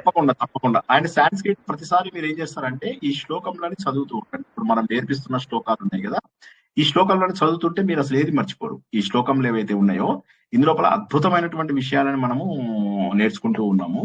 ఇందులోపల అన్ని ఇప్పుడు మనం చెప్తున్న వాటిని నేను వీలైనంత వరకు పదచ్ఛేదం కూడా చేసే చెప్తున్నాను. సో పదచ్ఛేదం చేసే చెప్తున్నాను, చేయకపోతే నాకు కూడా కష్టమే అది. కాబట్టి అండ్ అన్ఫార్చునేట్లీ ఇంకొక విషయం ఏంటంటే, నిర్వాణ దశకం మీద మీకు ఎక్కడ కంటెంట్ దొరకదు, చాలా కష్టం. నిర్వాణ దశకం పైన మీరు గూగుల్లో అక్కడ ఇక్కడ కొడితే చాలా తక్కువ కంటెంట్ మాత్రమే దొరుకుతుంది, శ్లోకాలు తప్ప ఏమి దొరకవు. సో కొద్దిగా రీసెర్చ్ కూడా చేసి చెప్పాల్సి వస్తుంది. సో ఎనీవే, ఇవాళ చెప్పిన విషయాలు చాలా వరకు అర్థం చేయించడానికి ప్రయత్నం చేశాను. సో ఇంకెవరికైనా ఏమన్నా డౌట్ ఉంటే అడగండి, లేకపోతే రేపు మీ అందరి ఫేవరెట్ భజగోవిందం. ఇంత కష్టపెట్టే అవకాశం లేదు, మరో 3 శ్లోకాలు, రేపు 2-3 శ్లోకాలు కూడా చెప్పుకోవచ్చు, భజగోవిందమే కాబట్టి సులభంగా అయిపోతాయి. సో భజగోవిందం ద్వారా వైరాగ్య భావన తెచ్చుకోగలుగుతాం. వైరాగ్య భావన అనేటటువంటిది మొట్టమొదటి లక్షణం. మనకు ఆత్మతత్వం తెలుసుకోవాలి అంటే వైరాగ్య భావన తప్పనిసరి. సో కాబట్టి భజగోవిందం హెల్ప్స్ ఎ లాట్. మన పరిణతికి భజగోవిందం చాలా చక్కగా ఉపయోగపడుతుంది. జై శ్రీకృష్ణ. మరి సార్ ఇక్కడ శూన్యస్థితిని బుద్ధుల గురించి శూన్యస్థితి గురించి చెప్పడానికి కారణం మనం ఆత్మ పరమాత్మ అని అనుకుంటున్నాం కదా. మనం మూడో లైన్ చెప్పలేదు కదా. మనం మూడో లైన్ చెప్పినప్పుడు మనము మొత్తం 4 లైన్లలో 2 లైన్లు చెప్పి ఆపేశాను నేను ఇవాళ. 3వ శ్లోకంలో 2 లైన్లే చెప్పాను. ఎందుకంటే 3వ శ్లోకము ఏమంటాడంటే, శూన్యత్వాన్ని నేను పూర్తిగా వ్యతిరేకించినటువంటి వ్యక్తిని. ఆయన ఏం చేస్తానంటే ఫస్ట్ ప్రతి శ్లోకంలో 2 లైన్లు నేను ఏది కాదో చెప్తాడు. అందరూ ఈ సీక్వెన్స్ గుర్తుంచుకోండి, మొత్తం 4 లైన్లు ఉంటాయి. మొదటి 2 లైన్లలో నేను ఏవేవి కాదు అనేది చెప్తాడు. ఇవి కూడా ఒక క్రమ పద్ధతిలో చెప్తారు. 3వ పాదం లోపల ఏం చెప్తాడంటే, ఎందువల్ల, అది ఎందుకు నేను కాదు అనేది. ఎస్. 4వ దాని లోపల ఏం చెప్తాడు, నేనెవరు అసలు. ఈ 4వది మారదు. ఈ 4వది ఏంటి, తత్ ఏక అవశిష్ట శివ కేవల అని చెప్పేసి చెప్తాడు. ఫస్ట్ శ్లోకంలో మనకేమన్నాం, న భూమిర్నతోయం న తేజో న వాయు నఖం నేంద్రియం వా నతేనాసము చెప్పాడు. చెప్పి ఈ 2 లైన్లు చెప్పి ఇందులో ఏమన్నాడు, అనేకాంతికత్వాత్ సుషుప్త్యేక సిద్ధ. ఇవన్నీ కూడా ఏకంగా ఉండడం లేదు, అనేక విషయాలుగా మారిపోతూ ఉన్నాయి. కానీ నాకు సుషుప్తి లోపల ఉన్నటువంటి గాఢ స్థితిలో ఉన్నటువంటి వ్యక్తిని నేను, ఆ గాఢ స్థితి లోపల నిశ్చలంగా ఉన్నటువంటి వ్యక్తిని ఎవరైతే ఉన్నానో నేను శివం కేవలం అని చెప్పేసి అలా చెప్పాడు. 2వ దాంట్లో కూడా అంతే. 2వ దాంట్లో ఏంది, నవర్ణ వర్ణ ఆశ్రమాచార ధర్మ అవన్నీ చెప్పుకుంటూ వచ్చేమన్నాడు. నేను ఎందువల్ల కాదు ఇవన్నీ, ఎందుకంటే నేను ఈ భ్రమలన్నింటినీ నాశనం చేసేవాడిని. ఆత్మలను ఆశ్రయం చేసుకున్న వాటన్నింటినీ ఆత్మ కాని వాటిని ఆశ్రయం చేసుకున్నవి. ఫర్ ఎగ్జాంపుల్ మీరు యోగా ధారణం అపి అన్నాడు, ధ్యానము ధారణము ఇవన్నీ కూడా ఆత్మను ఆశ్రయం చేసుకోలేదు, మనసును ఆశ్రయం చేసుకున్నాయి లేదా శరీరాన్ని ఆశ్రయం చేసుకున్నాయి. కానీ నేనెవరిని, ఆత్మ కాని వాటిని పట్టుకున్న వాటిని పడేశాను నేను. ఇది ఆత్మ కాదు, ఇది ఆత్మ పైన ఆధారపడి లేదు అంటే పడేస్తాను నేను. అలా పడేసిన వాడిని, భ్రాంతి ఉన్నటువంటి వాటిని పడేసిన వాడిని, ఇక్కడ హన్ అంటే హత్య అని కాదు, పడేసిన వాడని అనుకుందాం. అటువంటి వాడిని కాబట్టి అని మళ్ళీ 3వ లైన్. 3వ లైన్లో ఏంటంటే ఎందువలన అని, 4వ లైన్లో నేను ఎవరిని అని చెప్పడం. ఇప్పుడు ఇందులో 3వ లైన్ కష్టంగా ఉంటుంది. ఇప్పుడు మనము ఈ 3వ శ్లోకంలో 3వ లైన్ కష్టంగా ఉంటుంది. అందుకని చెప్పి నేను కావాలని వచ్చే వారానికి పోస్ట్ పోన్ చేసి, అది చేసే ముందు మీకు శూన్యం అంటే ఏంటి, ఆత్మ అంటే ఏంటి చెప్పడానికి ప్రయత్నం చేశాను. శూన్య స్థితి అంటే ఏంటంటే వేరే పదార్థము మన దగ్గర లేనప్పుడు ఇది నిశ్చలంగా కనిపిస్తుంది. ఉదాహరణకి మీకు ఒక దీపం లేనప్పుడు చీకటిగా ఉంటుంది, అక్కడ మనిషి ఉన్నా కూడా మీకు తెలియదు. ఒక దీపం ఆధారంగా మాత్రమే మీరు ఒక వ్యక్తిని చూడగలరు, లేకపోతే అది శూన్య స్థితి. అదే విధంగా మనం డీప్ స్లీప్ లోపల ఉన్నప్పుడు ఏమవుతుందంటే అది శూన్య స్థితి. ఎందుకంటే అది శరీరం పైన మనసు పైన దేనిపైన ఆధారం లేదు కాబట్టి ప్రతిబింబం చూపించటం లేదు. కానీ మీరు డైలీ లైఫ్ లోపల మీరు అన్ని కనిపిస్తూ ఉంటే మీకు ప్రతిబింబాలు కనిపిస్తున్నాయి, అంటే మీకు ఎదురుగా కనిపిస్తున్నాయి. కాబట్టి అవన్నీ వాస్తవాలే, పర్మనెంట్ కాదు, కానీ ట్రూత్. అంటే ఇప్పుడు మనం ఏదైతే ఇది కొద్దిగా మన నమ్మకానికి దగ్గర ఉందనిపిస్తుంది, ఎదురుగా కనిపిస్తుంది. ఇప్పుడు నాకు ఎదురుగా ఒక కూలర్ కనిపిస్తుంది, ఒక ఫ్యాన్ ఇవన్నీ అసత్యం అని నేను ఎట్లా అనగలాలి, కొద్దిగా కష్టం. కాబట్టి అసత్యం కాదు, పర్మనెంట్ కాదంటే కూడా ఒప్పుకుంటా. కానీ అబద్ధం అంటే ఎలా అబద్ధం, నాకు ఎదురుగా సోఫా కనిపిస్తుంది కాదని నేను ఎలా అనగలను, నాకు ఎదురుగా మొబైల్ ఫోన్ కనిపిస్తుంది నేను కాదని ఎలా అనగలను. సో కాబట్టి ఇవన్నీ ట్రూతే, కానీ ఇవన్నీ వేరే దానిపైన దేనిపైనో ఆధారపడ్డాయి అంటున్నాడు. కాబట్టి అవి లేనప్పుడు, ఆధారపడే వస్తువు లేనప్పుడు అవి శూన్యము అంటున్నాడు. కాబట్టి నువ్వు ఎప్పుడైతే డీప్ స్లీప్ లో ఉంటావో అప్పుడు నువ్వు దేనిపైన ఆధారపడలేదు, శరీరం పైన మనసు పైన నువ్వు ఆధారపడలేదు. కాబట్టి ఆ సమయం లోపల నీకు ఏ విధమైనటువంటి భ్రాంతులు ఆలోచనలు ఇవేవి కూడా కలగడం లేదు. కాబట్టి నీ ఆలోచనలు, నీ భావనలు, నీకు కనిపించే వస్తువులు ఇవన్నీ సత్యములే, శాశ్వతం కాదు కానీ సత్యములే అని చెప్పి వాళ్ళ కాన్సెప్ట్ నాకైతే నచ్చింది. బట్ మనం ఏంటంటే వేదంలో ఫాలో అయ్యే వాళ్ళం కాబట్టి వేదం లోపల ఏం చెప్తాడు, కాదు ఆ స్థితి ఏదైతే ఉంటుందో అది శూన్య స్థితి కాదు, ఆ శూన్య స్థితిని మేము ఖండిస్తాము, ఆ శూన్య స్థితిని మేము ఖండించి మేము దాన్ని ఆత్మస్థితి అని చెప్పేసి చెప్తాము. ఎందుకంటే మా వేదములలో దాన్ని ఆత్మస్థితి, అది భగవంతుడి స్థితిగా చెప్పాడు. ఆ స్థితి అయిపోయిన ఆ స్థితి లోపల నేను లేను అంటే నేను ఎట్లా ఒప్పుకుంటాను? ఎందుకంటే నాకు ఎంతో ఆనందంగా ఉంది ఆ స్థితి లోపల. ఆ స్థితి అయిపోయిన తర్వాత కూడా నాకు ఆ స్థితి బాగుంది అని అనిపిస్తోంది, ఆ అనుభవం నాకు తెలుస్తోంది. నిద్ర లేచిన తర్వాత అయ్యి ఉండొచ్చు, నిద్రలో ఉన్నప్పుడు నాకు తెలియలేదు, కానీ నిద్ర లేచిన తర్వాత నాకు ఆ అనుభవం ఏదైతే ఉందో అది నాకు బాగా తెలుస్తోంది. కాబట్టి అది లేదు అని నేను ఎలా అనాలి? వాళ్ళేమో శూన్యం అంటున్నారు, కానీ అది శూన్యం కాదని నాకు తెలుసు. ఒక అనుభవం ఉంది, నేను అనేవాడిని ఒకరిని ఉన్నాను అని తెలుసు. నేను లేనని ఎలా అంటావు నువ్వు? నేను ఆ సమయంలో ఉన్నాను, నేను ఆ సమయం లోపల ఉన్నాను, నేను జాగ్రత్త అవస్థలో ఉన్నాను, నేను సుషుప్త అవస్థలో ఉన్నాను, నేను స్వప్నావస్థలో ఉన్నాను, శరీరం లేకపోయినా ఉన్నాను, నాకు నామము రూపము లేకపోయినా ఉన్నాను, దేశకాల పరిస్థితులలో సంబంధం లేనటువంటి నేను సనాతనులను, శాశ్వతులను, సత్యమే నేను. కానీ బుద్ధిస్ట్ ఇవన్నీ కాన్సెప్ట్స్ ఒప్పుకోరు. అది కొన్ని కాన్సెప్ట్స్ కామన్ ఉంటాయి, కానీ హిందూ ధర్మంతో కంపేర్ చేయలేదు అసలు. అది మనం కొన్ని కోట్ల జన్మల అదృష్టం మనది. జై శ్రీకృష్ణ. బుద్ధుడు ఆయన ఎట్లా చెప్పింది సార్, ఆ చైతన్యమైనది అవపడుతుంది కదా, ఇప్పుడు ఆయనకు కూడా శూన్య పరిస్థితి ఎట్లా వస్తుంది? జ్ఞానము ఆయన చైతన్యమైనది ఉంటది కదా. ఆయన మెడిటేషన్ లో హైయెస్ట్ స్టేజ్ కి వెళ్ళాడు. ఇప్పుడు మీరు విపాసన సరే మీరు అడిగారు కాబట్టి చెప్తున్నాను. నేను ఎంతసేపు అయినా మాట్లాడగలను బుద్ధిజం మీద. నేను ఒక రోజు బుద్ధిజం మీకు నేర్పిస్తా, ఒక 8 గంటలు అట్లా మనం నేర్చుకుందాము, 8 క్లాసులలో మొత్తం నేర్పిస్తాం. బుద్ధిజం లోపల మీరు విపాసన విన్నారా ఎప్పుడైనా? విపాసన ఏముంది దాని గురించి చెప్పేది? So simple. బుద్ధిజం లోపల మీకు శూన్య స్థితికి తీసుకెళ్తారు, మీ మానసిక స్థితిని శూన్యానికి తీసుకెళ్తారు. అదే విధంగా మీరు అష్టాంగ యోగం విన్నారు కదా, అది కూడా బుద్ధిజంలో ఉన్నది. తర్వాత వాళ్ళు ఏంది, మనలాగా యవనియమాలకు ఈక్వలెంట్ ప్యూరిఫైయింగ్ మెథడ్స్ ఉంటాయి, అవి ఉన్నాయి. ఇది కాక బుద్ధం శరణం గచ్చామి, సంఘం శరణం గచ్చామి, ఈ ఇంకోటి ఏంది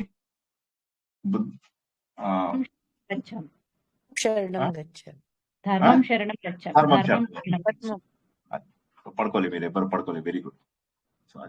ఆ కాన్సెప్ట్స్ పైన ఆధారపడుతుంది. అప్పుడప్పుడు మిమ్మల్ని అట్లా లేకపోతే మీరు ఏంటంటే చాలా డీప్ గా వెళ్ళిపోతుంటారు. మీరు అందరూ కూడా సుషుప్తమైంది తురియాలోకి వెళ్ళిపోతారు, మీరు డైరెక్ట్ గా తురియ అవస్థలోకి వెళ్తారు. మీరు అందరూ మామూలు కాదు. సో అది ఓకేనా? తురియావస్థ సార్ అది ఏంటమ్మా? సుషుప్తి దాటిన అవస్థ తురియావస్థ, భగవంతుడు అవస్థ. భగవంతుడు అవస్థ అంటే అప్పుడు ఇంకా మనకి ఏది ఆధారం అవసరం లేనటువంటి స్థితి అన్నమాట. అది పూర్తిగా భగవంతుడు. ఇప్పుడేమో మనకు సాక్షిభూతంగా ఉన్నటువంటిది పూర్తి స్థాయిలో మనం అనుభవిస్తే అది తురియావస్థ. 4 దశలు: ఆ ఉ మా స్పేస్, ఆ ఉ మా స్పేస్, ఆ ఉ మా స్పేస్. ఆ స్పేస్ అనేది ఏదైతే ఉన్నదో మనం తెలుసుకుందాం, మాండ్యూక్య ఉపనిషత్తు లోపల తెలుసుకుంటాం. అది తురియావస్థ. తురియావస్థ అనేటటువంటిది ఏదైతే ఉందో ఇంకా అది మనకు అల్టిమేట్ అవస్థ అన్నమాట.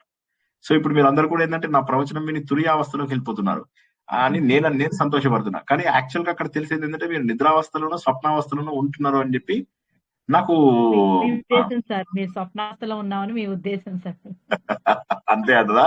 భ్రాంతి, అధ్యాసహార, అధ్యాస, దాన్ని తప్పేయాలి, అధ్యాస. ఓకేనా? ఇవాళ కాపుకుందామా? చాలాసేపు అయింది కదా. Okay sir. రేపు అందరూ మళ్ళీ మంచిగా చదువుకొని వస్తే ఆయన తర్వాత భజగోవిందం ఒక్కసారి లాస్ట్ వీక్ అవసరం లేదు. భజగోవిందం చూడకండి, మీరు ఇదే చూసుకోండి చాలా సార్లు. భజగోవిందం మీరు ఏం చూడక్కర్లే, అన్ని మీరు చెప్పేస్తారు. చాలా సులభంగా భజగోవిందం, చాలా సులభం. రేపు కూడా మరిన్ని వైరాగ్య భావనలు మనము డెవలప్ చేసుకుందాం. మీ అందరు ఫేవరెట్ కాబట్టి కష్టపడక్కర్లే. కష్టపడాల్సింది వారానికి ఒకే ఒక్క రోజు. ఆ రోజు కొద్దిగా మనసు ఇది పెట్టి కష్టపడండి కొద్దిగా. ఓకేనా?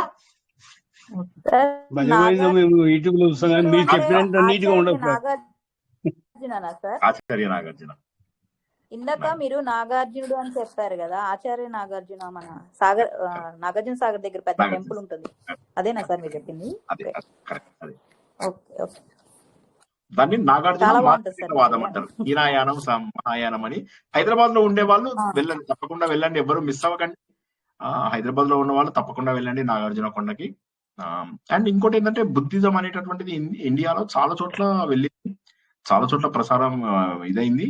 అయితే వాళ్ళ కాన్సెప్ట్స్ ఏంటంటే అన్ని బాగున్నాయి, కానీ వాళ్ళు వేదాలు ఒప్పుకోకపోవడం అనేటటువంటిది మనకి. ఇప్పుడు మనం ఏంటంటే వేదాలు తప్ప వేరేది ఒప్పుకోము. పురాణాలు లేవన్నా ఓకే, రామాయణ మహాభారతాలు లేదన్నా ఓకే, కానీ వేదాలు లేవు అంటే మనం ఒప్పుకోము. ఎందుకంటే మన మతం పేరే వైదిక మతం, అన్ని వేదాల నుంచి వచ్చినవే. సో కాబట్టి వేదములు అనేవి మన మూలాలు. కానీ ఇప్పుడు వీళ్ళ ఏంటంటే వేదం ఒప్పుకోరు, బుద్ధిస్టులు కానీ జైన్లు కానీ.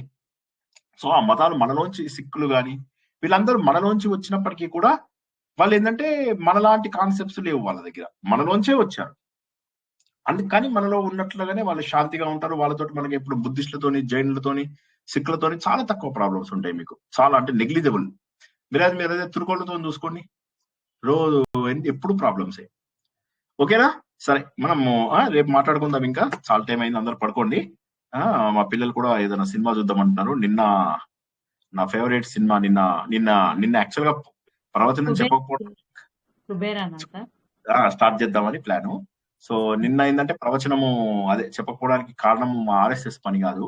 నిన్న మన హ్యాపీ బర్త్డే కదా, సో పిల్లలకి నా ఫేవరెట్ మూవీ చూపిస్తానని చెప్పాను. అదే మీకు ఒక సూపర్ లవ్ స్టోరీ చూపిస్తా అని చెప్పేసి మా పిల్లలు ఇద్దరిని కూర్చోబెట్టి వాళ్ళకి ఆ సినిమా చూపించారు అనమాట. పాపం ఇద్దరు ఎమోషనల్ అయిపోయారు. ఇక పెళ్లిళ్ళు కూడా కాలే కదా, ఆ సినిమాలు చూసి బాగా ఎమోషనల్ అయిపోయారు. అయిపోయిన తర్వాత సినిమా అయ్యాక ఒక అరగంట సేపు అందులో అద్వైత కాన్సెప్ట్స్ అన్ని చెప్పాను అనమాట. ఏ మూవీ సార్? ఏ మూవీ సార్? ఆ సినిమా చూసినప్పుడు నేను ఎట్లా ఉండే, మాకు అప్పుడు కొద్దిగా ప్రాబ్లం ఉంటుండే అనమాట.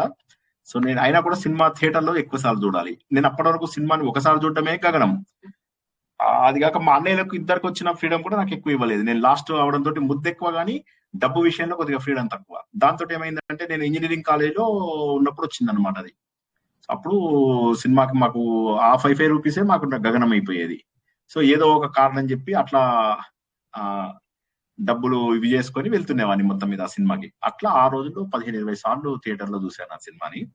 సరే, పిల్లల అది ఫస్ట్ టైం నాకు, అంటే ఏ సినిమాని నేను అలా రిపీట్ గా చూడలేదు. అంటే అప్పుడు మీరు ఆధ్యాత్మికంగా చూసారా సార్, మామూలుగా చూసారా? మామూలుగా లవ్ స్టోరీస్ అంటే నాకు చాలా ఇష్టం, చాలా ఇష్టం. ఇప్పటికీ కూడా మంచి స్టోరీస్ ఉంటాయి. అంటే గలీజు ఇవి ఉన్నాయి, వల్గర్ ఉన్న విషయం. మీరు అందులో సక్సెస్ అయ్యారు. సో నాకు ఇష్టం, ఆ సినిమా చాలా ఇష్టం నాకు. ఎస్పెషల్లీ ఆ సినిమాని అప్పట్లో ఆధ్యాత్మికంగా చూడకపోయినా కూడా అర్థమవుతాయి కదా మనకు భావాలు. ఆ సినిమా వాదే షాకర్. ఎందుకంటే ఆ టఫ్ కాన్సెప్ట్ ని అంత ఎంటర్టైన్మెంట్ గా తీసుకురావడం అనేది, అది గీతాంజలి ఆ రోజుల్లో దట్స్ ఎ గ్రేట్. ఎందుకంటే ఇద్దరు చనిపోయే స్టేజ్ లో ఉండి, అడ్వాన్స్డ్ స్టేజ్ లో ఉండి, కానీ జీవితాన్ని అంతా ఆనందంగా ఉంచడము. తర్వాత నాగార్జునలో ఆ చేంజ్ వస్తుంది కదా, వాడు ఇలా సంతోషంగా చేతిలో ఉన్న సిగరెట్ పడేస్తాడు, మెల్లగా నడుచుకుంటూ వెళ్తాడు, ఇంకొకదే నడుస్తాడు, ఇలా చూస్తాడు, బ్యూటిఫుల్ మ్యూజిక్, పరిగెడుతూ ఉంటాడు ఆనందంతో. వాడికి అప్పుడు అర్థమైంది ఎప్పుడు చనిపోతాం అనేటటువంటిది కాదు, ఈ రోజే నాకు ముఖ్యం అని చెప్పేసి అనుకోవడము. So these things. అప్పుడు లాస్ట్ లోపల హీరోయిన్ ఎప్పుడు కూడా తను మరణం అంటే భయపడదు. అలాంటిది ఎప్పుడైతే వీటితోని బంధం ఏర్పడుతుందో అప్పుడు భయపడడం మొదలెడుతుంది. మరణం అంటే భయపడుతుంది. చెప్పే కదా మనం గతం అనుకున్నాం, వాళ్ళ నాన్నగారి దగ్గర నేను నిన్ను ఎక్కువగా ప్రేమిస్తున్నాను అనటం వల్ల అది అంటే బంధం ఏర్పడినప్పుడు అట్లాగే ఉంటుంది కదా. మనకేమైనా సరే మనకు దగ్గర వాళ్ళకి ఏమి కాకూడదు. సో ఇవన్నమాట, అంటే మన ఏవ మనుష్యానం కారణం బంధమోక్షయో అని. ఆమెకు అంతకుముందు ఏమి బంధం లేకుండే, ఎలాగో చనిపోతుంది. కానీ ఇప్పుడు వీటితో పరిచయం అయిన తర్వాత ఏమవుతుంది, బంధం ఏర్పడింది. ఇప్పుడు ఇవి వదిలి వెళ్ళడం కష్టం. సో అఫ్ కోర్స్ తర్వాత పిల్లలకి స్పిరిచువల్ కాన్సెప్ట్స్ కూడా ఇచ్చారు, బట్ వాళ్ళకి పెద్దగా అర్థం కాలే. వాళ్ళకి సినిమాగా బాగా నచ్చింది వాళ్ళకి. సో ఎస్పెషల్లీ ఓ పాపాలి చెప్తే వాళ్ళు బంధాల్లోకి వెళ్ళడానికి ఆలోచిస్తూ ఉంటారు. ఏదైనా ఒకటి ఏంటంటే అన్ని భగవంతుడి నిర్ణయాలే, మనం చేస్తున్నాం అనుకుంటాము. అన్నిటికంటే గొప్ప విషయం ఏంటంటే మన కంట్రోల్లో ఏది లేదు అని చెప్పేసి తెలుసుకోవడమే గొప్పది. మన కంట్రోల్లో లేదు అని తెలుసుకున్న తర్వాత మనం ఏం చేయాలి, పరిణతి కోసం ప్రయత్నం చేయాలి, అంతే. ఇక ఏది మన చేతిలో లేదు అని చెప్పేసి తెలుసుకున్న తర్వాత మనం చేయగలిగేదల్లా ఏంటంటే పరిణతి కోసం ప్రయత్నం చేయడము, మనస్సుని ప్రశాంతంగా పెట్టుకోగలగడము. ఇది కూడా మనం నాగార్జున సినిమాలోనే తెలుసుకుంటాం. నాగార్జున నిన్నే పెళ్లాడతాను ఒక సినిమా వచ్చింది. ఆ సినిమా లోపల హీరోయిన్ ఫ్లైట్ ఎక్కడానికి భయపడుతుంది, అది నడిపించడానికి భయపడితే అప్పుడు అతను చెప్తాడు, ఈ ప్రపంచంలో దేనికి భయపడాల్సిన అవసరం లేదు, భయపడితే ఒక్క మృత్యువుకే భయపడాలి, ఆ మృత్యువు కూడా మన చేతిలో లేదు, కాబట్టి దేనికి భయపడాలి అని అంటాడు అనమాట. ఎనీవే, సినిమాల్లోంచి ఇలాంటి మంచి మంచి ఇవి మనకి ఎందుకు గుర్తుంచుకోవాలి ఇలాంటి డైలాగులు అంటే, ఆ రాసినటువంటి కవులు గుండె స్పందించి గుండె లోతుల్లోంచి వచ్చినటువంటి డైలాగులు అవి. అందుకోసమే సినీ రైటర్స్ వాళ్ళు అలా అద్భుతమైనటువంటి భావాలను వాళ్ళు పలికిస్తారు కాబట్టి మనకు అలా హత్తుకుపోతాయి. సన్ ఆఫ్ సత్యమూర్తి సినిమా లోపల ఇటువంటి డైలాగులు లెక్కలేనన్ని అసలు there are some exceptional movies.